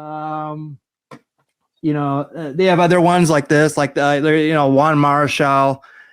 So super cool. And I actually I'm going to do a video, hopefully today, cross my fingers, of another Hall of Famer that and. It's a 1/1, and it's very interesting because the person that this is has a very interesting fact that I'm not sure anybody will ever achieve in baseball ever again. So he's a member of 2 institutions that I don't know if that could happen. And I don't think it could happen today. So very interesting. So I'll actually have a video of going up of that as well. All right, so let's go back to the board. Mark Viquez was actually, let me go back to this real quick. Cubs, 84 and 89 division champs. He makes a very good observation that Wrigley Field, tourist attraction. I went to the White Sox park. I will 100% agree with this. The White Sox is it Guaranteed Rate Field, which is Thank you. probably the worst name in baseball. It's changed like 5 times, I think, in the last like 6 years. It seems like there's always some different name with it. Please. Yeah, so I loved it. I thought everybody there was great, and he's right. The real baseball fans are there, so definitely highly check that out. Yeah, Kevin went there as well. He also says that Bauer to the Mets. I'm not sure if that's a speculation or a fact, so might want to look that up. I mean, what the Mets will, I'll say something. What the Mets will have going for them is that new owner that's supposed to buy it, and he's supposed to be like the. I looked it up. Like his net worth is like twice as much as the next richest owner. So, so they're talking about him with getting JT Realmuto, and I mean, I wouldn't be surprised at him at least putting in some kind of offer to Bauer. Whether he takes it or not, I don't know. But yeah, it's gonna be really interesting with the Mets because that new owner. I mean, he's by far going to be the richest owner in baseball, and with if he's willing to pay the luxury tax and all that stuff, more power to him. I think there's a lot of pressure on the Mets being a large market, the largest market team, and really kind of not doing well. I said that the Chicago White Sox, ironically enough, I said that they actually pulled kind of a New York Mets move in signing all the people they did, Grandal, and all the players that they did. They kind of went for it and didn't make the playoffs. So buying your teams is not sometimes the solution. Right. Yeah. Yeah. Just look at the Rays. Yeah. I knew that was But not like the White Sox are drawing that well. Even like last year when I went on a Monday night, it was like it's pretty empty in there. But you could see like the young guys they had coming up too. It's a combination, If they have money to spend and they have the young guys coming up like a Giolito and a Jimenez and all those guys. Yep. And Robert and right. Can you imagine if they had Tatis Jr. still? Oh, totally. That's it, totally. And James Shields. Yeah. Right. But you gotta give something to get something. So it's like that's what happens. And at the time, he was just a prospect. Right. So let's go on with Trevor Bauer. I know that Daniel, that was one of your topics. How do you? I mean, like he's been very prominent on social media. He's been very outspoken. He's taken Rob Manfred to task for a lot of his inconsistencies. I'll say. So, what do you have to say about that? I like that stuff. That stuff needs to be out there as far as if baseball comes out. Like I know he's been a real big hey, you want to grow the game, but yet you have blackouts to local markets. How are you supposed to grow the game that way? Like stuff like that, I 100% agree with, and I'm glad he's out there on Twitter and kind of doing his thing that way. It's just with me, it's funny too because he knows exactly how much power he has, and he knows exactly how much people are kind of looking or hanging on every word. So I think it was like last week or 2 weeks ago. He had like a series of tweets saying, hey, Angel fans, what should I know about Angels? Or, hey, Dodger fans, looks like you could use some more pitching. Or, hey, so to me, that kind of trolly stuff, it kind of gets annoying for me a little bit because he knows exactly like every fan base could use a Bauer and he knows that. And he just like, hey, Washington fans, after my meeting, where should I go, check out and stuff like that. To me, that's what kind of gets a little bit annoying. But I do really like how he does talk about topics that you would think would get him in trouble and him just not overall having I don't care if it does kind of attitude. Well, and it is interesting because, when he was first starting to do this kind of stuff when he was in Cleveland, it was really negative. Next thing you know, he's on the Reds and it was just being like, oh, this guy's potential, but you don't want him on your team, because you think this negative stigma. And all of a sudden then he did so well this year and people embraced it. But Michael, all this stuff that Daniel was talking about, it's like a wrestler. You know what I mean? He's just he's just working. He's working everybody, and of course, because why would you not? It's not just trolling. He's just trying to get his contract, get his money, and he should. And I love it. It's like all just character and gimmick, and that I kind of embraced that too from Michael and I's wrestling background. Like, of course, good job, because why sit silent? It's like if you ever watch a UFC. You see the guy like, hey, who do you want to fight next? And, the guy who goes, oh, I'll fight whoever they put in front of me. No, come on, you guys got the guy ready to point out. You know, if you want to make more money, which in the end, that's what you want to do. If you're a fighter, if you're a baseball player, you want to get paid too. It's not just, you know, you got to put it out there. And this is a big chance for him. And the Reds, I don't know if they're going to be able to keep him. No. But the other thing besides money is, does a team want to bring an outspoken player like that in? There's going to be some teams and owners who are like, no, it's going to be a headache. Yeah, Obviously, that's a big issue with him. You know? Yeah, that's a big issue with him because when you look at the Angels, who are quote unquote a front runner, they've never been a team that brings in a guy like that. Reggie Jackson back in the day, but you look at the Angels' track record, they don't like these guys who come in here and are outspoken. But they had a Jose Guillen in 2004 who was that guy, and he got cut. He was like one of the top offensive leaders on that team that year, and him being outspoken against Mike Sosa, they cut him. So the Angels have had that track record of like, we don't want a guy who's going to be in the media, who's going to make a lot of noise. But this Bauer's definitely a guy that the Angels need. He's a guy that any team needs.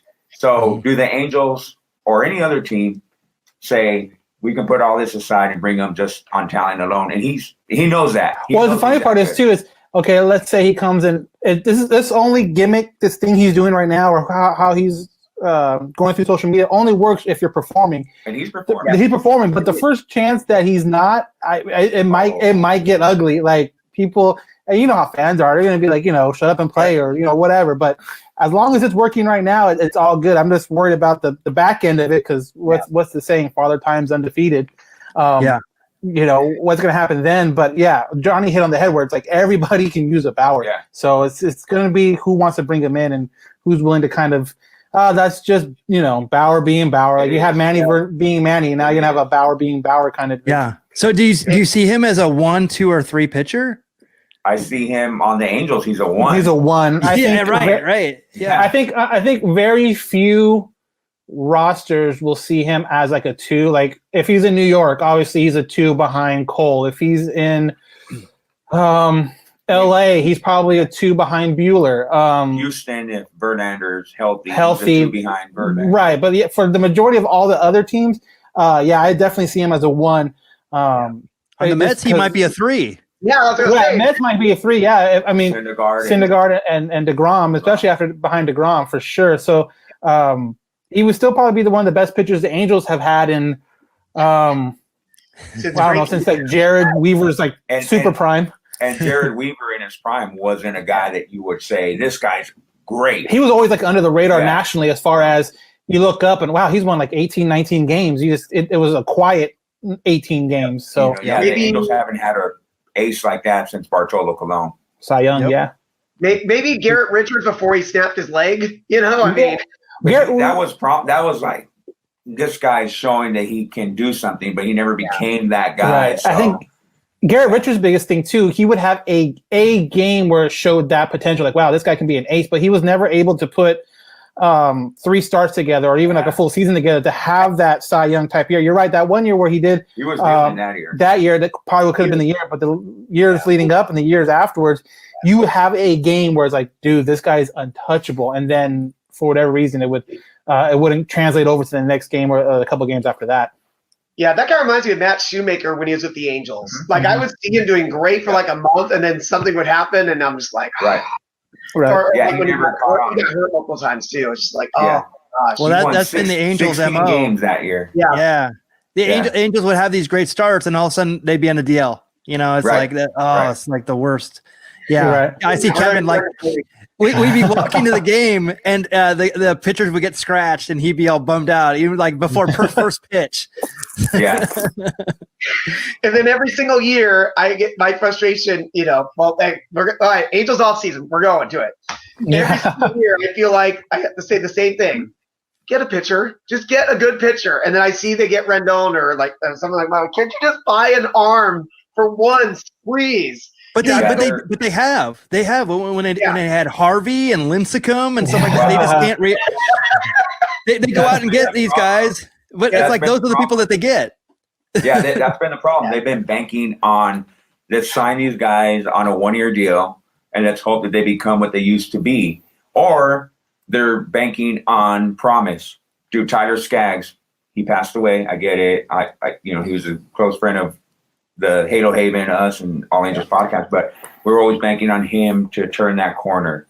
We're banking on Heaney to reach that goal. That next level. The next level, yeah. Now it's time, I think, and I think they know, dude, we can't bank on that now. Let's go out and get somebody. So I really think this year they're going to try to go and get Bauer and maybe even a Stroman. Oh, that'd be a nice pickup. I like Marcus Stroman. I think that he's great. He's always been solid. A good guy too. Yeah, he would be even if they just get a Stroman and Bauer goes somewhere else. I think that's still kind of a win. Oh yeah.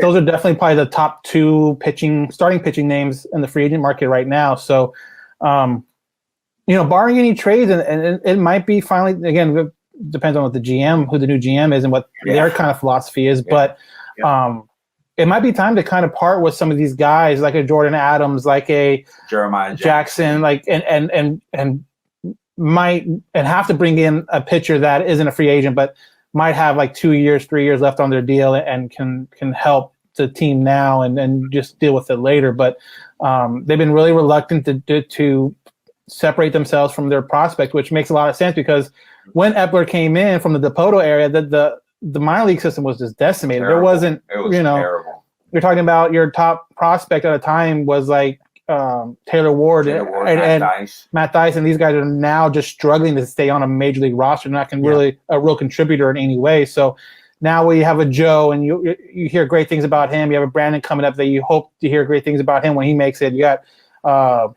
Reed Detmers, the pitcher out of Louisville that they drafted. A lot of people are really high on him.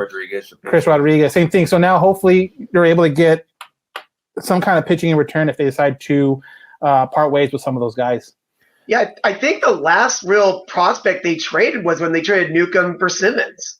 And even now, look at that because we won that deal. Yeah, Newcomb can't even break the major league roster right now, or the playoff roster either. So I remember in IE, I was like, wow, this guy is a can't miss. Next thing I know, I'm like, why are they doing this guy? Because I'm always like, he's just hard. I'm like, it worked out. But now, I mean, going to Simmons, you figure that he's going to go somewhere else now, and that and that's going to free up some money to get a pitcher. Right. Yeah, a guy I didn't hear in that conversation is Griffin Canning. Yeah, a kid that I think the Angels did a really good job with him, drafting him in the second round. Had issues in high school with his shoulder, I believe, so he kind of slipped, but they're able to get him second round. Rested him his whole first year, and then his second year, which I think you're probably going to see this with Reed next year. Is he's in not Salt Lake. He's in Inland Empire for like 3 starts, bump him up. He's in AA for 2 starts, bump him up, and then finishes the season out in Salt Lake. Like you can see some kind of a movement with that with Reed next year. But Canning again is, we're talking about these pitchers, whether it be Stroman, Bauer, Cole, Bueller, like these top end starters. All these guys are like 26, 27, 28, which is still is fairly young. But when we talk about the Angels rotation, we're talking about a Canning who's 22. We're talking about other young pitchers that are 21, 23. So Patrick Sandoval is like 21, I think, or Bria's 21. Yeah. Mm-hmm. So, I mean, these guys are still a couple years out from hitting that kind of stride. So, I mean, it might be hard now, but you fast forward 3 years when these guys are getting into that 26, 27 age range where you start seeing a lot of the pitchers flourish and kind of come into their own at that time. Yeah, and how does Ohtani fit into all this? I mean, he kind of disrupts that pitching as well. Yeah, we talked to we had Mark Gubas on our podcast. Our last podcast? Yeah, 2 weeks ago. Yeah, and we brought up the question about Ohtani, and I asked him, do the Angels rely on Ohtani being a top end pitcher, or do they kind of look another direction and say, okay, this is the guy, we're going to give him another chance, but we're not relying on him being a top end rotation guy. Mm-hmm. And he pretty much said, you let him do what he wants to do, because if he can be what he was his rookie year in a bigger sample size, then that can immensely help the Angels. But there's no way that Ohtani is a number 1, 2 guy right now. Yeah, he was even talking about, he's not even like a 3 or a 4. He's like a extra guy. So they have to go out, and this is Gooby talking, has to go out and this offseason and sign, trade, whatever, for the rotation as if he's not going to pitch. Right. And then if he does give you, let's just say in a full season, he gives you 120 innings or whatever like that, then great. That's extra. That's something that you weren't planning on, but you still need to build a rotation without him in mind, just because of the injury, just because of the two-way nature of him not playing a full season.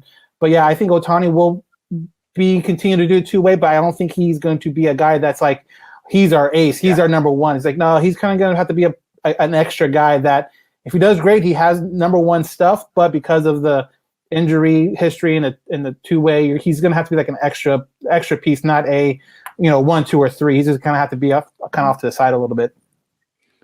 And a pleasant surprise, probably the most pleasant surprise this year was Dylan Bundy. Oh, definitely. Oh, no doubt. Now, we talked about like the Trevor Cahills and the Matt Harveys, and I'm laughing because I'm like, of course you're going to sign like a Tehran and a Dylan Bundy to a 1-year deal, and I'm like, oh God, it's going to be the same thing as those guys. And Tehran, obviously, he had his own stuff going on before he ever started. I can almost call it a wash with all happened to him this season. But Bundy, he's probably earned himself a contract. And it's a good to have a veteran arm in there too. Yeah, right. He's got one more year arbitration, right? Yeah, arbitration this year. Okay. I think that's a guy that if next year he wins you 10 games, hey bro, that's dude, do it. That's great. You're exactly. But he gives you innings. That's the thing. Yeah, no doubt. Because the Angels, I think it was like in 2019, at points like their bullpen was like the only thing you can count on. Man. And I'm just like, and then when that died down, it's like, great, they're done for. Yeah. So were you guys glad or sad the Angels season was only 2 months?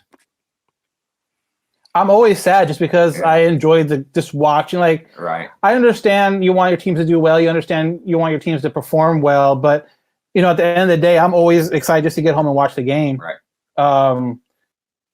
For me, like, I don't have a whole lot of other, like, TV shows. You know what I mean? So it's like, it's always, especially this season when everything was on the West Coast, I know I get home, whatever, eat, take a shower, get ready, boom, 7 o'clock, game's on, and I'm good for the rest of the day. So I always enjoy that kind of, having that planned out my day, my night, or whatever to it. So, I was kind of disappointed. It was only 2 months, 60 games, but I just enjoy watching it in general. That's why with the playoffs on, I'm always having it on, regardless of who's playing or the teams involved. Yeah, I'm with Dan. My day revolves around go to work, come home, take a shower, grab a few beers, watch the game. And, as bad as they were this year, I was watching every single game. Right. And as bad as they were this year again, they were in it with the last 3 games left on the season. Yeah, I mean, the last week, granted, it was like a long shot. You have people lose and they had to win, but meant something. But yeah, they still, exactly. They still meant something. And that's, I guess, as a fan, regardless of what the record is, if you're in it the last week of the season, that's kind of what all you can ask for.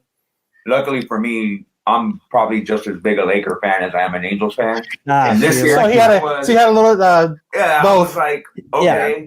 I got the Lakers to watch after this. So next year, though, that might be a problem. But I was just happy to have baseball this year, though. I would have loved for them to have had at least an 80-game season. That's 20 more games, just in maybe another month of baseball. But I was happy that we got to watch real Major League Baseball this year. Yeah, I agree. So how did you guys like the extra teams being in the playoffs? Did you want that to be a permanent thing? I like the extra teams. I don't know if we need that many teams. Yeah. They need to figure out a way to incentivize winning the division. Since every team now plays on a wild card round, there's no real perk to winning your division. And I think they need to figure something out, whether it's a couple buys or I don't know, some kind of an advantage to winning your division. They need some kind of there'd be like I think 2 teams in each conference get a bye at least. Right. I mean, they get more incentive that way. They need to incentivize winning the division, because it just seemed like winning the division didn't mean as much as before as other years past. And I think they need to do something like that. They can tweak it. I like maybe adding 1 each per league next year. But yeah, they need something. They need to incentivize the division winners to go out and win a division. Not just it makes a trade deadline better because now teams are trying to make moves. Teams aren't holding pat and just like, okay, well, we might not win a division, but we're still in the playoffs and we have just as much as an advantage as the next team. So I like the extended playoffs, but I think they do need to tweak it just a little bit here or there. Yeah, I agree. I agree. And in a 162 game season with the wild card playoff format, you can have a team can have a terrible, like they could lose every game for a month and still make that wild card, right? Mm-hmm. So if you expand it, what's that? The Nationals last year won, Yeah, and you can just get in on the last day and win the World Series. Yep. Oh yeah, and even this season, I talked to like a handful of guys.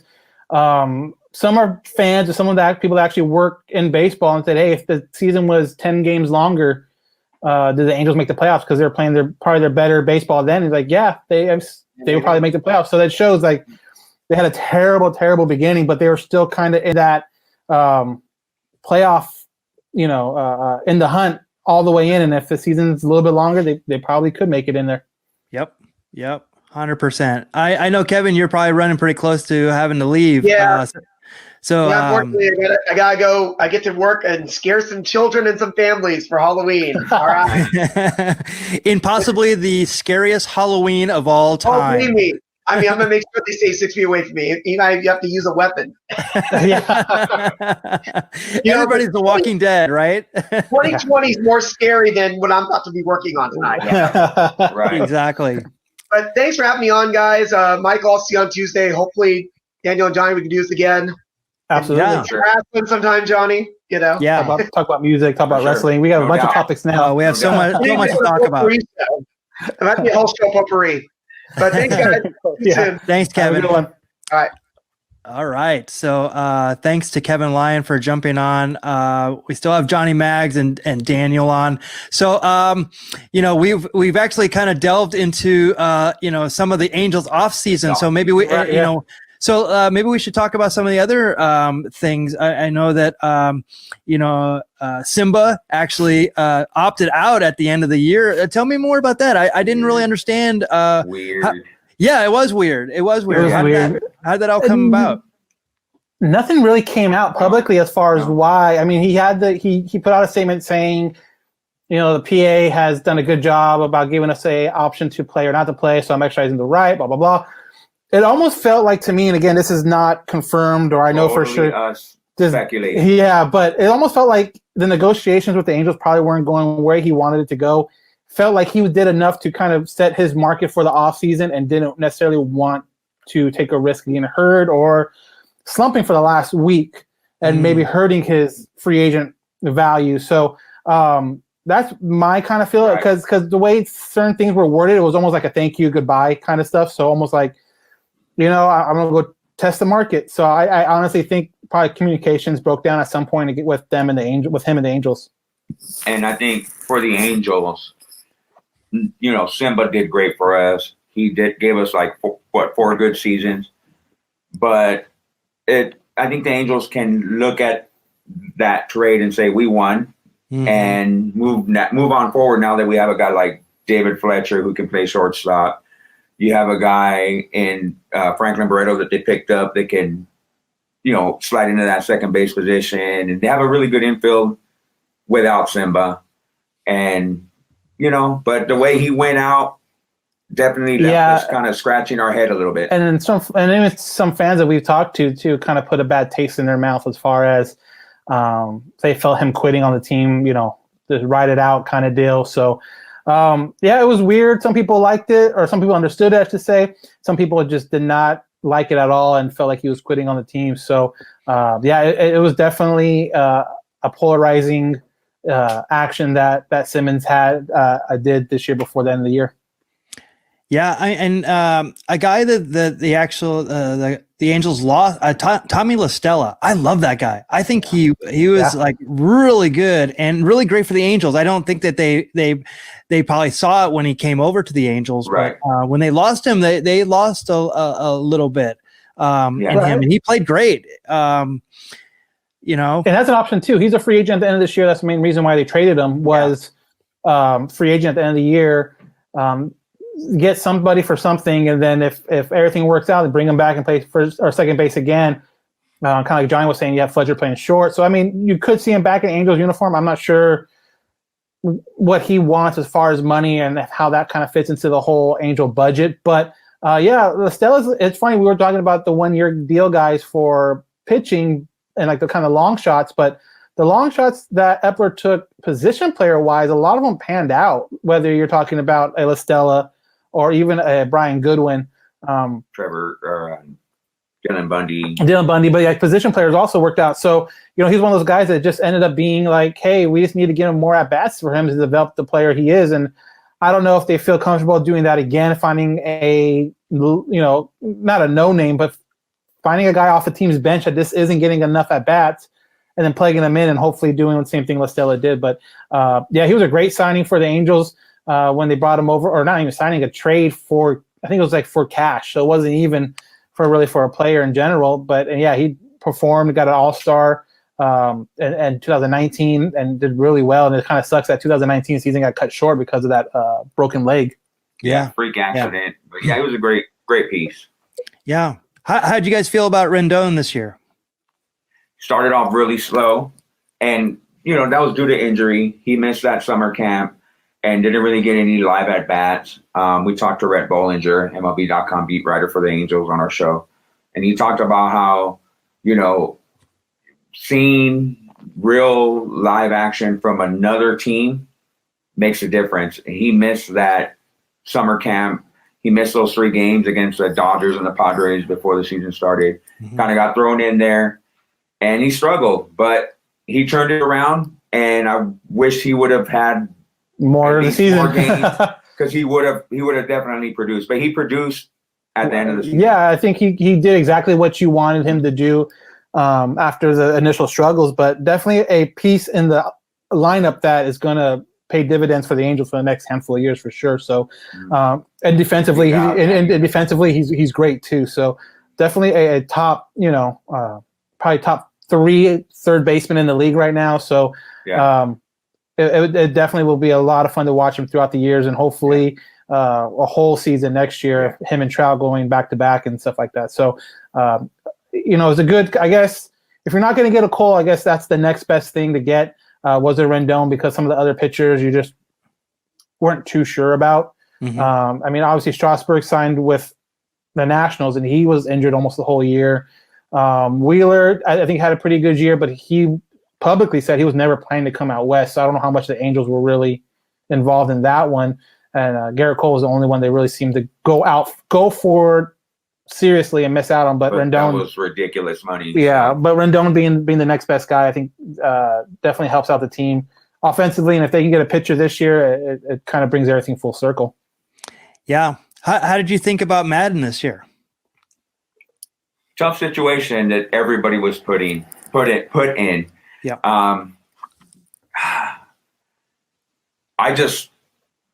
The Angels had to go and get Joe Madden because he was available, and you just don't let him get away. But I also didn't really understand why they signed Osmus to that contract and not give him another year to kind of prove himself. Mm-hmm. But Joe was put in a situation where, you know, he didn't have a full spring training. Every team did. So it's kind of hard to make that excuse, but I understand it. But coming into his first full season with the Angels and, you know, kind of getting to know these guys, you didn't really get to know them that well. But I think he did a decent job because, like I said, they turned it around at the end of the season. With 3 games left, they were still in it. So, you know, considering how bad they started, They turned it around. Yeah, when Joe got hired, I understood the move, like Johnny was saying. Managers now in baseball aren't necessarily what they were, you know, back in the 90s and stuff like that, even the early 2000s. As far as making moves, a lot of it's coming from upstairs and just the kind of analytic part of the game. But, you know, Joe's still a good manager. I don't know if he's like one of these top 5 managers in baseball kind of thing, but it's gonna be interesting to see how he's going to. It just seems like by the end of the year, by the end of the 60 games, he was finally able to be like, okay, I know who I'm using out of the bullpen, because that was the biggest question. Is he's using so many different guys in so many situations. It seemed like he finally was able to settle in on, I'm using this guy in the 7th or this guy in the 9th, and it worked. So now going into the next season, let's see if that continues. But yeah, I just think, Joe's a great name. I just don't know how much more value he brings to winning a game compared to maybe like other managers. I think it's a great PR. I think it's great to get the fans in the stands if they were able to get into the stands. But, I still think he's a good manager. I just don't know if he's going to be like when you look back at a team, he's the reason why they made the playoffs, or he's the reason why they win a World Series. I don't think he's that type of manager, but I still think he's able to make the right moves at the right time. Yeah, and he's won every place he's been with the Rays, with the Cubs. Yeah, it might take a little bit of time. So yeah, that's what I'm looking forward to. I just think he's also had great partnerships in those situations with the uppers, with the player development and the scouts, and like Theo obviously with Chicago. So I think who they bring in next is going to have to be a big part of that. It's not just Joe by himself. I think he needs a good partner in that in the front office to work with. Yeah, I totally agree. And so let's go back to the board. Let's talk about attending games next year. So looking forward, I mean, I knew. Okay, so this year, I think we had a guy that's on our show named John Talwar.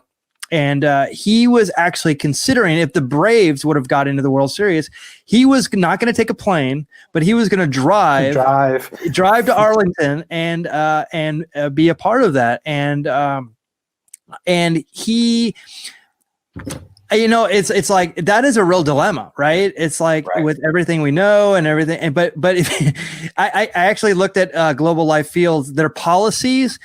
Trust me when I tell you that they're not adhering to those policies of social distancing and masks and stuff like that. And unfortunately, actually, when they showed the Braves as what the wild card play-ins, they actually had a section out back where everybody was just all huddled together, and just I hate to say it, it's like, I want this thing to go away because I have been, without going into too much detail, I'm either in this room or in that room over there. So like since March. Getting a little cabin fever. Yeah. Well, I mean, I love, my day job, I work remote, so it's not a big deal for me, but I lost the ability, my girlfriend and I, we travel around the country. That's how I get to go see all the baseball games, all the minor league teams. So that was obviously off the slate this year. But and also my girlfriend's immune compromised. So and we have older people in the house as well. So we have to be a little bit more diligent than others when it comes to this. And I understand getting out and being, all the things that come with that. The biggest thing for me is like, looking towards next year. The flu season and the end of the year is getting colder and all this stuff. I wish that I would feel better if because and Johnny, I don't know if you've watched any of this. Have you watched any of the New Japan Pro Wrestling? Not the recent. So we've been watching a lot lately. It's kind of something we've been watching to get through COVID. We actually have these little tournaments. We'll actually include you if you would like to be in there. It's actually pretty fun to watch. We'll stay up late at night and watch the tournament. But one of the things that Japan has been doing is they've been really super, super good about, having a seat in between the other spectators, adhering to masks. They also, they've been encouraged not to cheer. Clapping only. They actually have and Major League Baseball did this too, where they have you can actually cheer and boo on an app. Oh, yeah.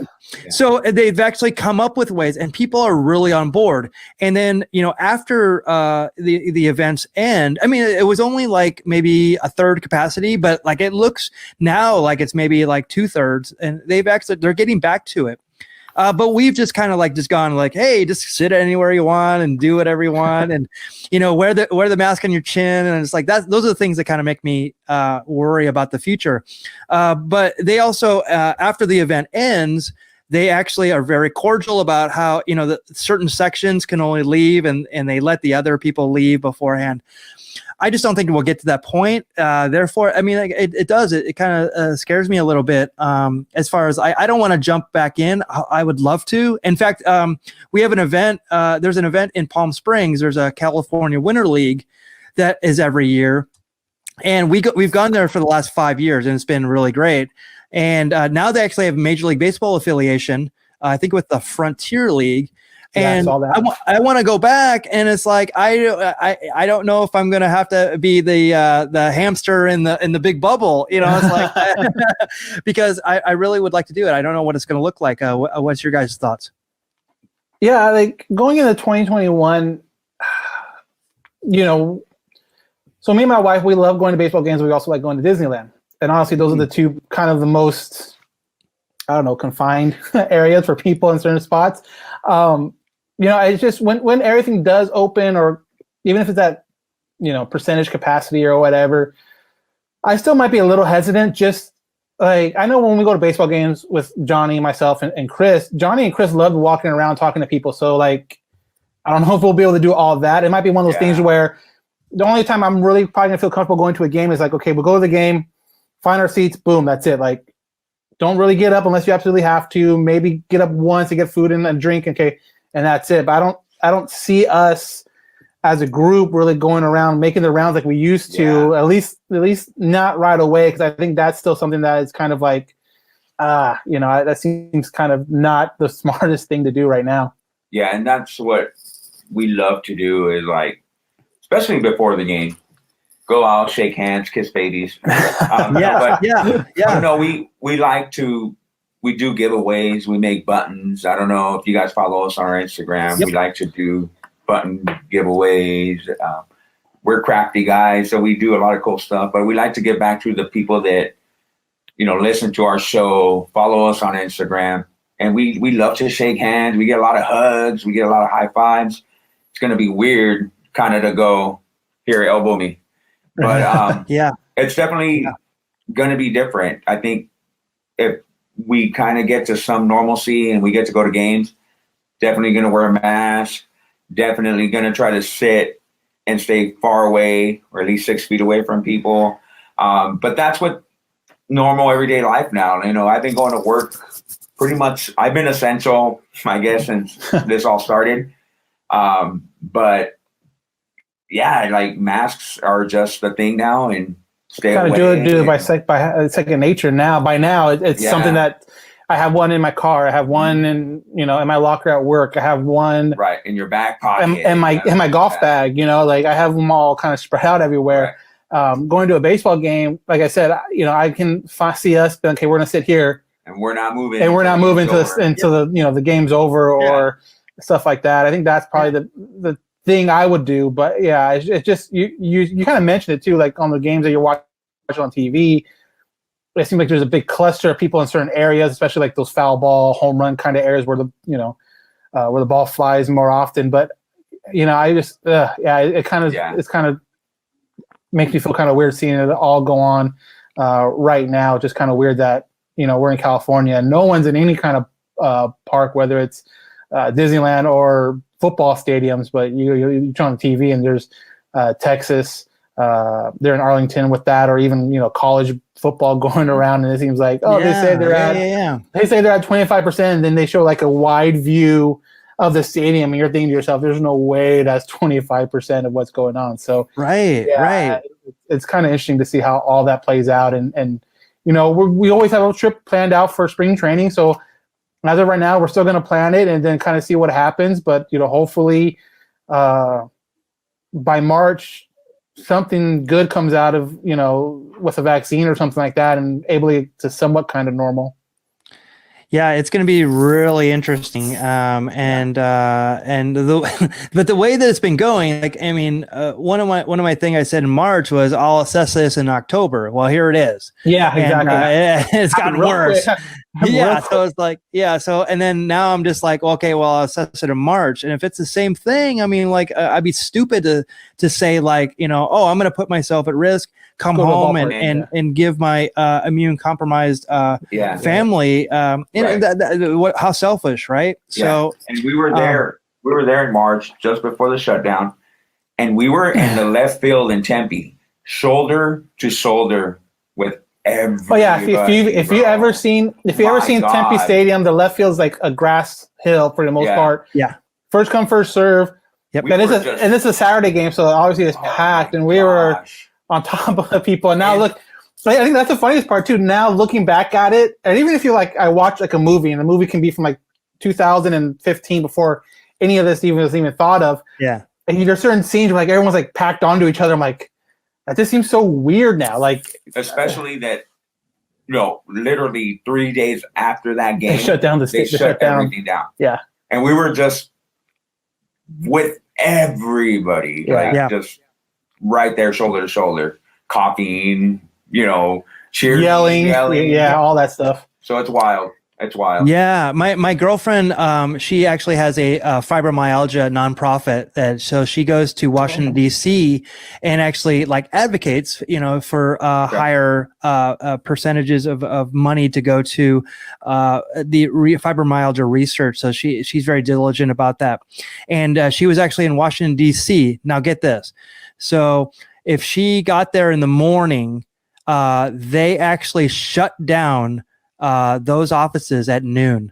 So it's never been the same since. So she was actually in the building when they shut it down, saying like, get out of here, basically. Well, that's like so freaky too, because like at the time there's no information, and all of a sudden everyone's just telling you to leave. You're like, leave for what? Like, and then being in the area like Washington, where it's like all the, you know, political, you know, higher ups are there. Are we under attack? Are we? I can't imagine like the nerves and just kind of the anxiety that probably goes along with something like that. Well, she's already has high anxiety, so you can imagine. Yeah. And then like she always has trouble flying. And now like flying, what we know about it is like, you know, she's, you know, she basically like she quarantined when she came home before like anybody even knew what quarantining was. Right. You know, so she was just like, you know, basically, you know, you never know. And it's like that's the whole thing. We don't know. But it's such a hard call, and it's like I said, I'm not gonna die. I'm also not gonna get sick. Like I don't want the flu. If it's a flu, I don't want to get the flu. I'll stay home and you know, I'll like all your stuff on social media. Trust me, I'll retweet it. Trust me. Yeah. But I just can't do it at this time, and so it's a lot's gonna have to change in the next 6 months, 5 months. Yeah, so it's gonna be quick before you know it too. Yeah, for real. And all right, so like we're at an hour and 15, so maybe we can wind down with some. Let's wind down with some trivia. I actually have some trivia here, so part of our potpourri. Johnny loves this. Oh, do you like the trivia? I feel like I'm good at it, but definitely more Angels trivia. But okay, so let's go for it. Yeah, we don't limit it to just Angels. But sometimes I try to slant it for Kevin and Angelo. So I'm going to go with this one. This is a very I would say very hard a trivia question. So let's do this. Which two Hall of Fame baseball players died on the same day? Wow, that's hard. Oh. It is. And actually, two presidents actually died on the same day, Jefferson and Adams. They died on July 4th, 1826. So Baseball Hall of Famers. This one's actually from, here's a hint. They died on January 19th, 2013. Oh, so it's fairly so not that far ago. Yeah. Oh, geez. Oh, man. That one's hard. 2013. Okay. Man, I don't remember what I had for breakfast this morning. I'm stumped. I don't know why, but I don't know why a name, and I don't think he died in 2013, but I don't know why Yogi Berra came to mind, but I don't. That's a good guess. That's a good guess. I don't even know what year he died, but I don't know why. That's like the first name that popped in my mind when that came up, but I don't have any explanation why. Other than that, I am completely stumped. Yeah, I'm drawing a blank right now. Yeah, I wouldn't have got this one either. Is actually Stan Musial and Earl Weaver. Both died on the same day. Okay. So very interesting. Okay, so that's obviously that's how difficult these questions are. So let me give you one from round one here. Now this is There we go. This is actually from the Los Angeles Times, and the name of the article is "Most Baseball Experts Strike Out on This One." So let's go with round one. What is the popular term for the medical procedure formerly known as the ulnar collateral ligament reconstruction? You think as Angel fans we should become real familiar with this? Former Angel Tommy John. There you go. Nicely done. All right. So that is what a big gap between that first question and that one. Yeah, for real. Okay, so we're starting with the easy ones, and this is question 2 in round 1. So there's 4 questions in round 1. During the San Diego Padres 1974 home opener, someone grabbed the stadium public address microphone and rashly blurted out to the crowd, "I've never seen such stupid ball playing in my life." Who was he? 1974.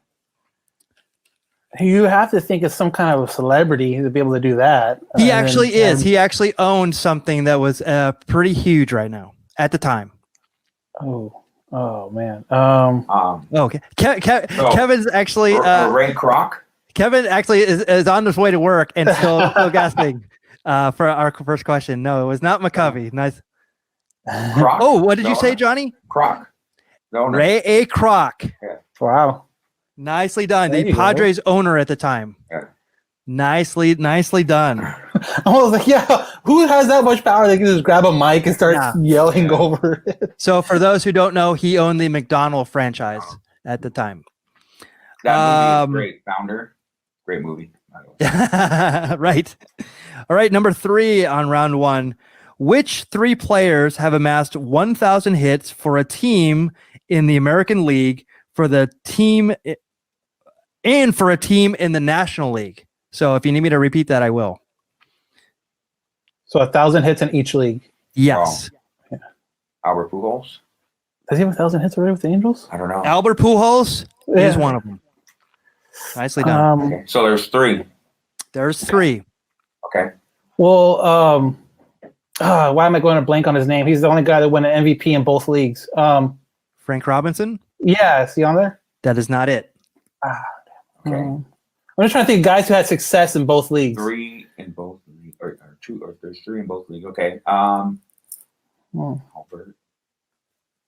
Oh man. The one is glaring. Yes. One is glaring. Not Yastrzemski. Not Yastrzemski, no.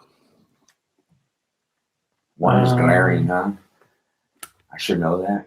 He's already been mentioned on the show today. Willie McCovey? No, Nope. he didn't play in the American League. No. I don't know. I'm stumped. Yeah, Kevin says Frank Robinson too, which is not it. I could probably, if I had more time. I'm stumped. I don't know. 1,000 for both leagues. That's a great accomplishment, no doubt. Vladimir Guerrero. Boom. Yeah. Montreal Boom. days. That is number 2. So who is the third one? He's actually hint is he played on both coasts. Well, I don't think he played enough in the National League, but maybe Pudge Rodriguez. That's a great guess, but it is not it. Yeah, he didn't play on the West Coast. I think he played Texas. Oh, well, Texas, yep. Both Played on both coasts. So obviously you're talking like California. Yep. And then Mark McGuire. That's a great guess too. Not it. So I'm thinking like a New York. Ricky Henderson. Oh shit. That's a great guess too. Not it. That's what I thought I was too. I was like, wow. You'll be I don't surprised. know. He's actually he's not really talked about in kind of a hit type of scenario. Right. But Yeah, when I say him, you'll yep. Who is it? I have no clue. It is Dave Winfield. Yeah, with the Padres and Angels. Padres, Yankees. I'm sorry, Padres, Yankees. I was looking at the Yeah. Guerrero with Expos and Angels. Yeah. Expos and Angels. Yeah. Yeah. Ooh. All right. Good So that is number 3. How many regular season games were on the schedule for each team in the American League in 1927? 1927. I mean, before they switched to 162, it was 154. Boom. Right? Nailed it. Yeah. I see. Nailed it. Wow. So you guys got all 4 of the first round. So we're going to, we'll keep it going. We'll go to round 2 and see how far we get to an hour and a half here. So this is round 2. This is question 5. Who is the only player to win a National League MVP while playing for the Padres? That has to be. Oh, was it? It's not Tony Gwynn. No, it's Caminetti, wasn't it? Boom. Yeah. Daniel nailed it. Yeah. It's my NL Nicely team. done. Yeah. Yeah, because I think everybody would go to Gwynn right away for sure. Right. That's like super obvious, and then that's why I was like, wait. I could. When you said that the only, I was like, you mean Gwynn never? Because I knew Caminetti won it, but I'm like, wow, Gwynn never won one. 98 season. Yeah, I think so. Yeah. Okay. All right. Round 2, question 2. Which of these 3 major league managers have won both and lost 20 World Series games? Oh, smokes. So you guy that gets there a lot. I would think Torrey's up in there somewhere. He is not. There's 3 of them, Okay. and they're not the ones that you would expect. Okay. 20 lost and 21. I think of teams who've been there. That's what I thought. So Kind of have Casey to reach Stengel? back. Casey Stengel is one of them. Nicely done, Johnny. Very impressive. Take him to trivia night. I have no clue. So we're going back a bit, Yeah, right? these next 2 are Okay. pretty far back. Okay, so then you got to think. I'll take the spot of Angelo on this one. I'm the young guy. I don't know what the heck's going on. But I always tell Angelo there's no excuse because there's the internet. You guys have the internet. Yeah, I'm not. I'm trying not to type it up right now. Man, I mean, I know. It's like on the tip of your tongue kind of deal. I just can't think because I watch Ken Burns baseball and all that stuff. So I know all these managers. I just can't think of their Oakland's or not Oakland now, but the A's back in the day. Yeah, Philadelphia is. Philadelphia. I can't think of his name. Then you got the dude before Stengel for the Yankees. I can't remember his name either. Wait, he's Stengel. You got it. Yeah, That's one of them. Stengel. but I can't think the person before that. So Kevin Lyons is DeRocher. Leo DeRocher. That's what I was thinking. That's not it actually. That's not one of them. Okay. No, but I think you might be close actually, Johnny. So keep on going. You're literally in the ballpark, literally and I'm figuratively. trying to think of these teams, but man, what was the Brooklyn Dodgers manager? Oh, Come on. Man, I'm gonna have to take an L on this one. Yeah, I can't think of the name. I think you guys did good. You guys came way close. So the answers are Casey Stengel, John McGraw, and Walter Alston. Walter Alston. Yeah, and Kevin came in. Oh There yeah, you go. Oh my God, look at this. I know all those names. I just Yeah, exactly. But you don't know how to apply them. Yeah. All right. So that was a good one. This is interesting. In 2004, the All-Star Game MVP, American League Championship Series MVP, National League Championship Series MVP, and the World Series MVP all were born in the Dominican Republic. Name those 4 players. 2004. David Ortiz. NLCS MVP. Oh, I'm sorry, ALCS MVP. Right.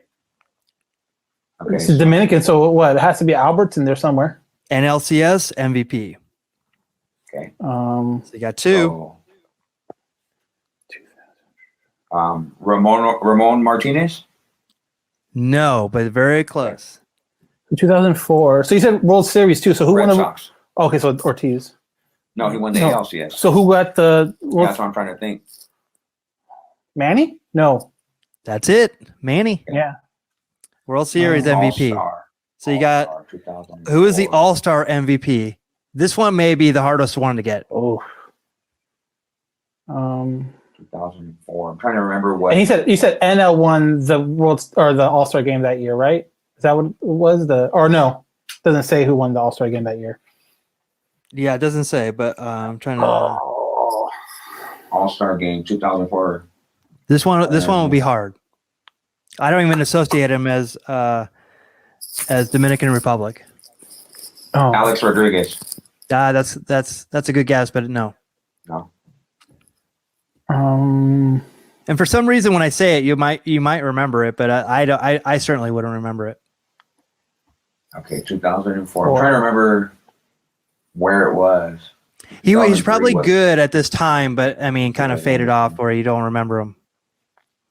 Man, I'm drawing a blank too. Dominican Republic, 2000. But he's like you said, you won't necessarily think of him as a DR player. No. I remember those years very well, so I'm trying to remember like who stood out to me as a all-star at that time. I was a junior in high school, so no excuses. I was like 24. I was 34. Gosh, I'll take a guess here, and I'll say 2004 Dominican Republic. Let me say. Oh, Pedro, that's a good one. Not it. Not it. I already guessed that. I do. Yeah. Okay. I'll go with.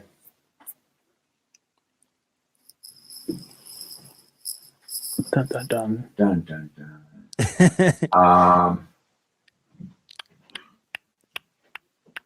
Nomar Garcia Parra.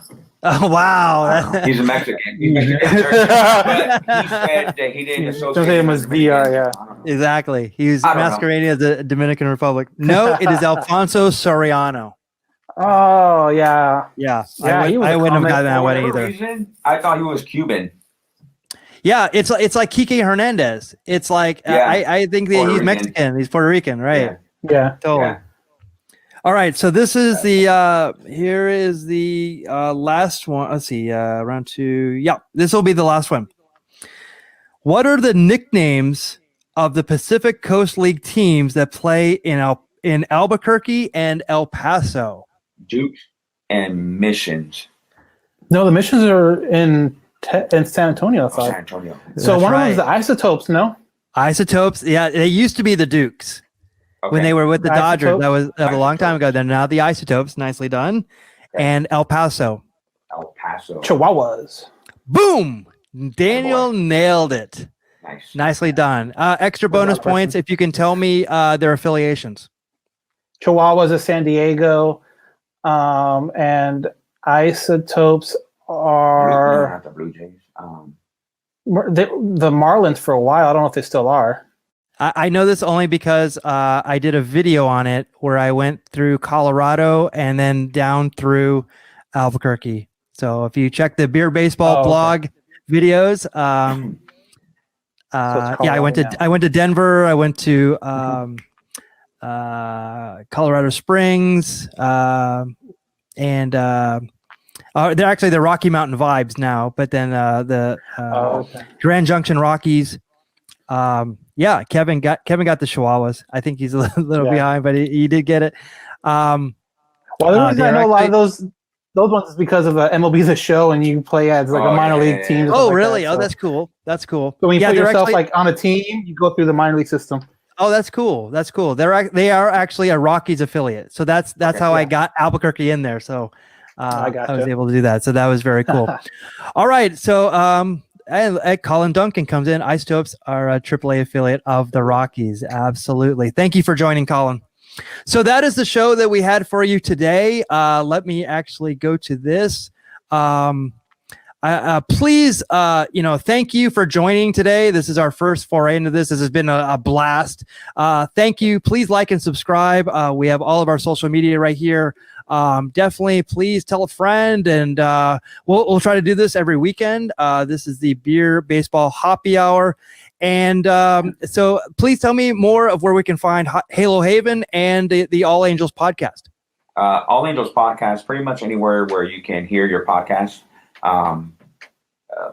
Apple iTunes, Google, Spotify, iHeartRadio. We're part of the Armchair Media Network. You could find us on our social medias at Halo_Haven. That's on Instagram and Twitter, and our email. allangelspodcast@gmail.com. So if you follow us on our social media, we'll post when we're doing a podcast, especially now during the off season when we get together, and then we'll ask for questions, and I guess the easiest way to get a hold of us through there and put in your question is through the email at allangelspodcast@gmail.com. Yeah. And as of right now, the podcast, we are just dropped an episode today, Saturday morning. It's with the AL Rookie of the Month for the month of September, Jared Walsh. So that's out now. You can always go back into our archives. We have interviews with Mark Gubaza, the analyst for Fox Sports West, and just other, we've done other things, other interviews with other players throughout the season. So you can always go back and listen to those. But yeah, definitely check us out on Apple Podcasts and Spotify are probably the two easiest ways to find us. And if you are on the iOS, the Apple Podcast, please rate and review the podcast, and it kind of helps us be easier to find through the iOS system. So leave a review, rate. Takes 2 minutes, no time at all. So that's definitely the easiest way to find the podcast. No doubt. Definitely. And it's been a blast. And, I knew this was going to be good, but this has been way better than I even expected. So thank you so much for joining us today. You can actually see us is the Beer Baseball Blogcast. It is 6 p.m. Pacific Daylight Time on YouTube. All the platforms you see here, with the exception of Instagram. Hopefully one day Instagram will let us stream live, but you can catch us. We're trying to build our YouTube, so please go and subscribe, turn on notifications, but we'll be there on Tuesday at 6 p.m. Pacific Daylight Time. Angelo, Trinidad, Kevin, Lyon, and myself, we have a great spirited discussion. We talk about this day in baseball. We open up baseball card packs. We do trivia, and we also do different types of watch. Yeah, so a total fun. But we're here on the weekends. We're going to try to make this a regular thing. So thanks for hanging out, guys. And we will not see you at the brewery. We will not see you at the ballpark, but we'll see you on Tuesday and Saturdays, maybe Sundays here every week. So take care, and we really enjoy it. Thanks so much. Bye-bye.